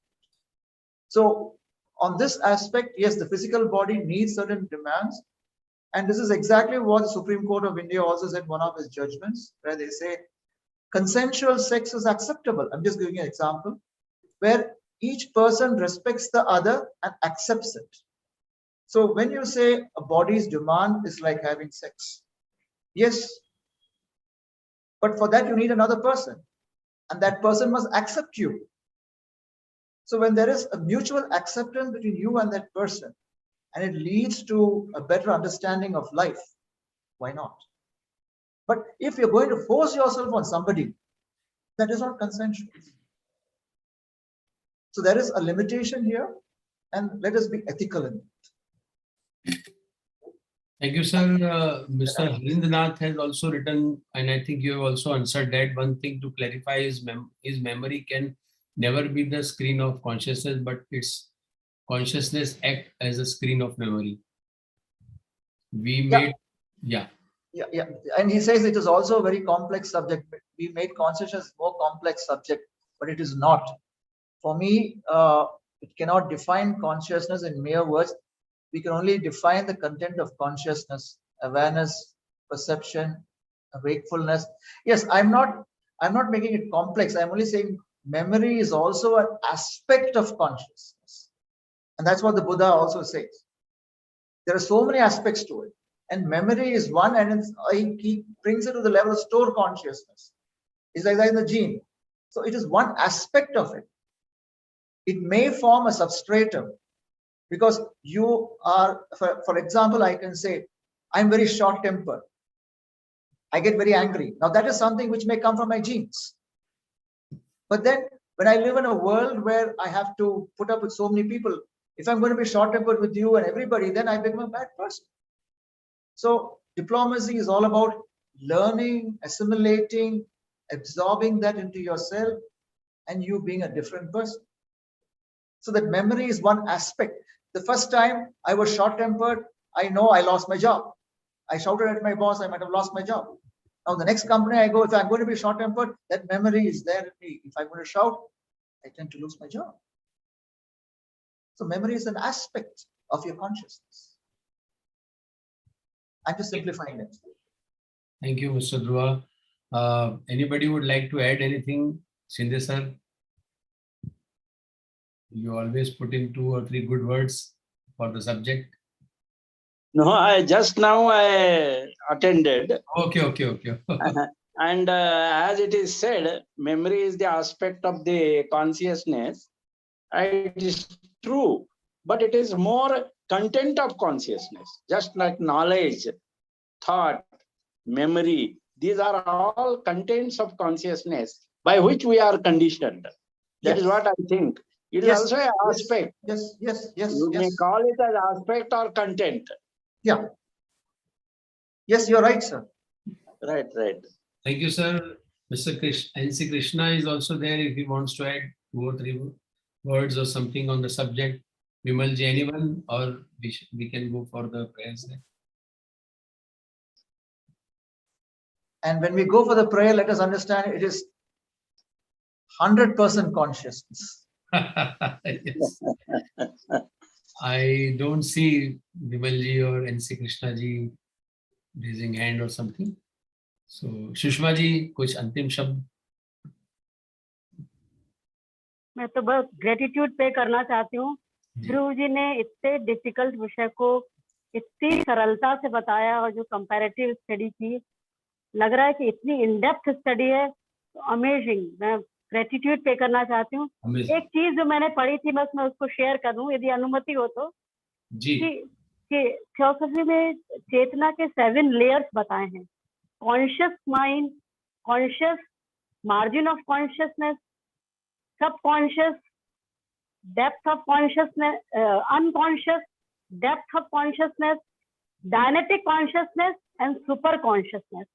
और human being में ये talent है कि वो 7 consciousness के 7 layer पर वो जागरूक रहता है. तो और फिर वो सुपर कॉन्शियस से मिल जाता है, उस एब्सोल्यूट से मिल जाता है. तो ये जो 7 लेवल ऑफ कॉन्शियसनेस मैंने पढ़े थे, मैं उसको शेयर करना चाहती थी. बहुत बहुत धन्यवाद ध्रुव जी और अर्चना जी. Excellent presentation. और सॉरी तमिल में क्योंकि समझ नहीं आया, लेकिन समझने की कोशिश की। बहुत बहुत धन्यवाद ध्रुव जी और तरल जी। And lot of thanks to Thirumavalavan ji, excellent translation in That's Tamil, and lot of thanks to Madam Archana for Sundar translation. I mean, I could relate to it so easily. या अर्चना जी आपने हाथ ऊंचा किया, 1 minute रुकिए। मैं तो ये कहूंगा कि तिरुमावलवन भी कारण में माफी चाहता हूँ अगर नहीं कर पाया तो, लेकिन उन्होंने पूरा पीपीटी तैयार किया तमिल में। ये बहुत ही हौसले वाली बात है। Thank you so much sir, आपने एक नई राह दिखाई है हमें। अर्चना जी कहिए। जी आपने मेरे मुंह से शब्द छीन लिए। मैं वही कहना चाह रही थी। पहले तो तिरुमावलवन जी, आपने सही में इतना जब ट्रांसलेट करके लिखते हैं, मगर आपने तो पीपीटी भी बना दी, तो सही में एक उत्साह वो तरल ने बोल दिया। और दूसरा ध्रुवा जी, आपके लिए मैं कहना चाह रही हूँ, जरूर मैंने ट्रांसलेशन किया, पढ़ा, ये किया वो किया, मगर आप जब बोल रहे थे, मैं पढ़ रही थी, और जो आप उदाहरण देके समझा रहे थे, मैंने ऑफकोर्स मगर वो इतना सरलता से समझ में आया। आपके हाथी का उदाहरण, आपका बेल का उदाहरण, आप जेनेटिक्स का उदाहरण। I am so thankful to you so making it so simple and nice to understand. Thank you so much. Harshvardhan ji कुछ कहना हो तो, वरना हम प्रेयर्स की ओर चलते हैं। आप ही मार्ग दीजिए। Let me add something very Sure, sir. very important thing today, because it is the matter of great study about the consciousness and conscience. Both the things are there. Somebody takes the decision out of conscience. Somebody says that I follow my consciousness. So these are the various things that the people practice in the way. But what we have to understand, there is no being. The human being should be a thing of perfection, a species of perfection. This is what we have to understand as a species, human being. So I think consciousness is given by the grace of God. Conscience is there to be developed and to understand and to benefit people.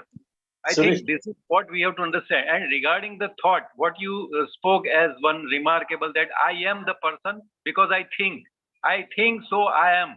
So this is really very important thing. And as human beings, whatever we understand, we think, that makes us in the way that we have to be very helpful in the world. That is our work, especially as a theosophist. This is what I understand. And congratulations, Dhruv, and also Thirumavalam. Only this Tamil language is such that we cannot follow. That is really, but you did well, and it sounds very nicely. So, bada maja aaya. Thank you very much. Thank you very much. You had also in your theosophical view. Ji? I am Krishna this side. Yes, sir. Yes, sir. Boliye, sir. The theosophical view of the universal consciousness and the individual consciousness. This has to be properly explored and perhaps more understood very clearly by all of us. Whatever is there in the universal consciousness is also there in the individual consciousness, because the unit which he talked about, Atma Buddhi Manas, is a division of the universal consciousness or a unit of the universal consciousness. So whatever is there in the universal consciousness is also present in the division or the divisive portion of the individual consciousness. So we need to spend a lot of time on this, understanding the entire gamut of universal consciousness and the individual consciousness theosophically. Yes, X said this, Socrates said this, all those things are wonderful, but what theosophy has to say, what theosophy has to offer is something which we need to very carefully consider and assimilate. Thank you. Thank you, Krishna ji. Thank you, everyone. Now I will request Satul ji to go ahead with the હર્ષવર્ધનભાઈ આપણને શ્લોક ગાન કરાવશે અને ત્યારબાદ આપણે સભાનું સમાપન કરીશું. હર્ષવર્ધનભાઈ. या कुंदेन्दु तुषार हार धवला या शुभ्रवस्त्रावृता या वीणावरदण्ड मंडित शङ्करा या श्वेतपद्मासना या ब्रह्माच्युतशङ्कर प्रभृतिभिः देवैः सदा वन्दिता सा मां पातु सरस्वती भगवती निशेषजाड्यापहा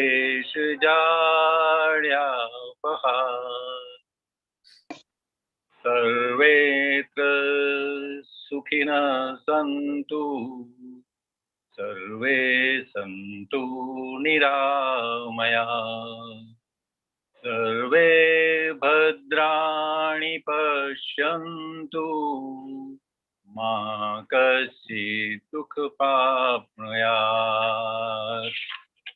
ॐ सहना भवतु सहनौ भुनक्तु सह वीर्यं करवावहै तेजस्विनावदितमस्तु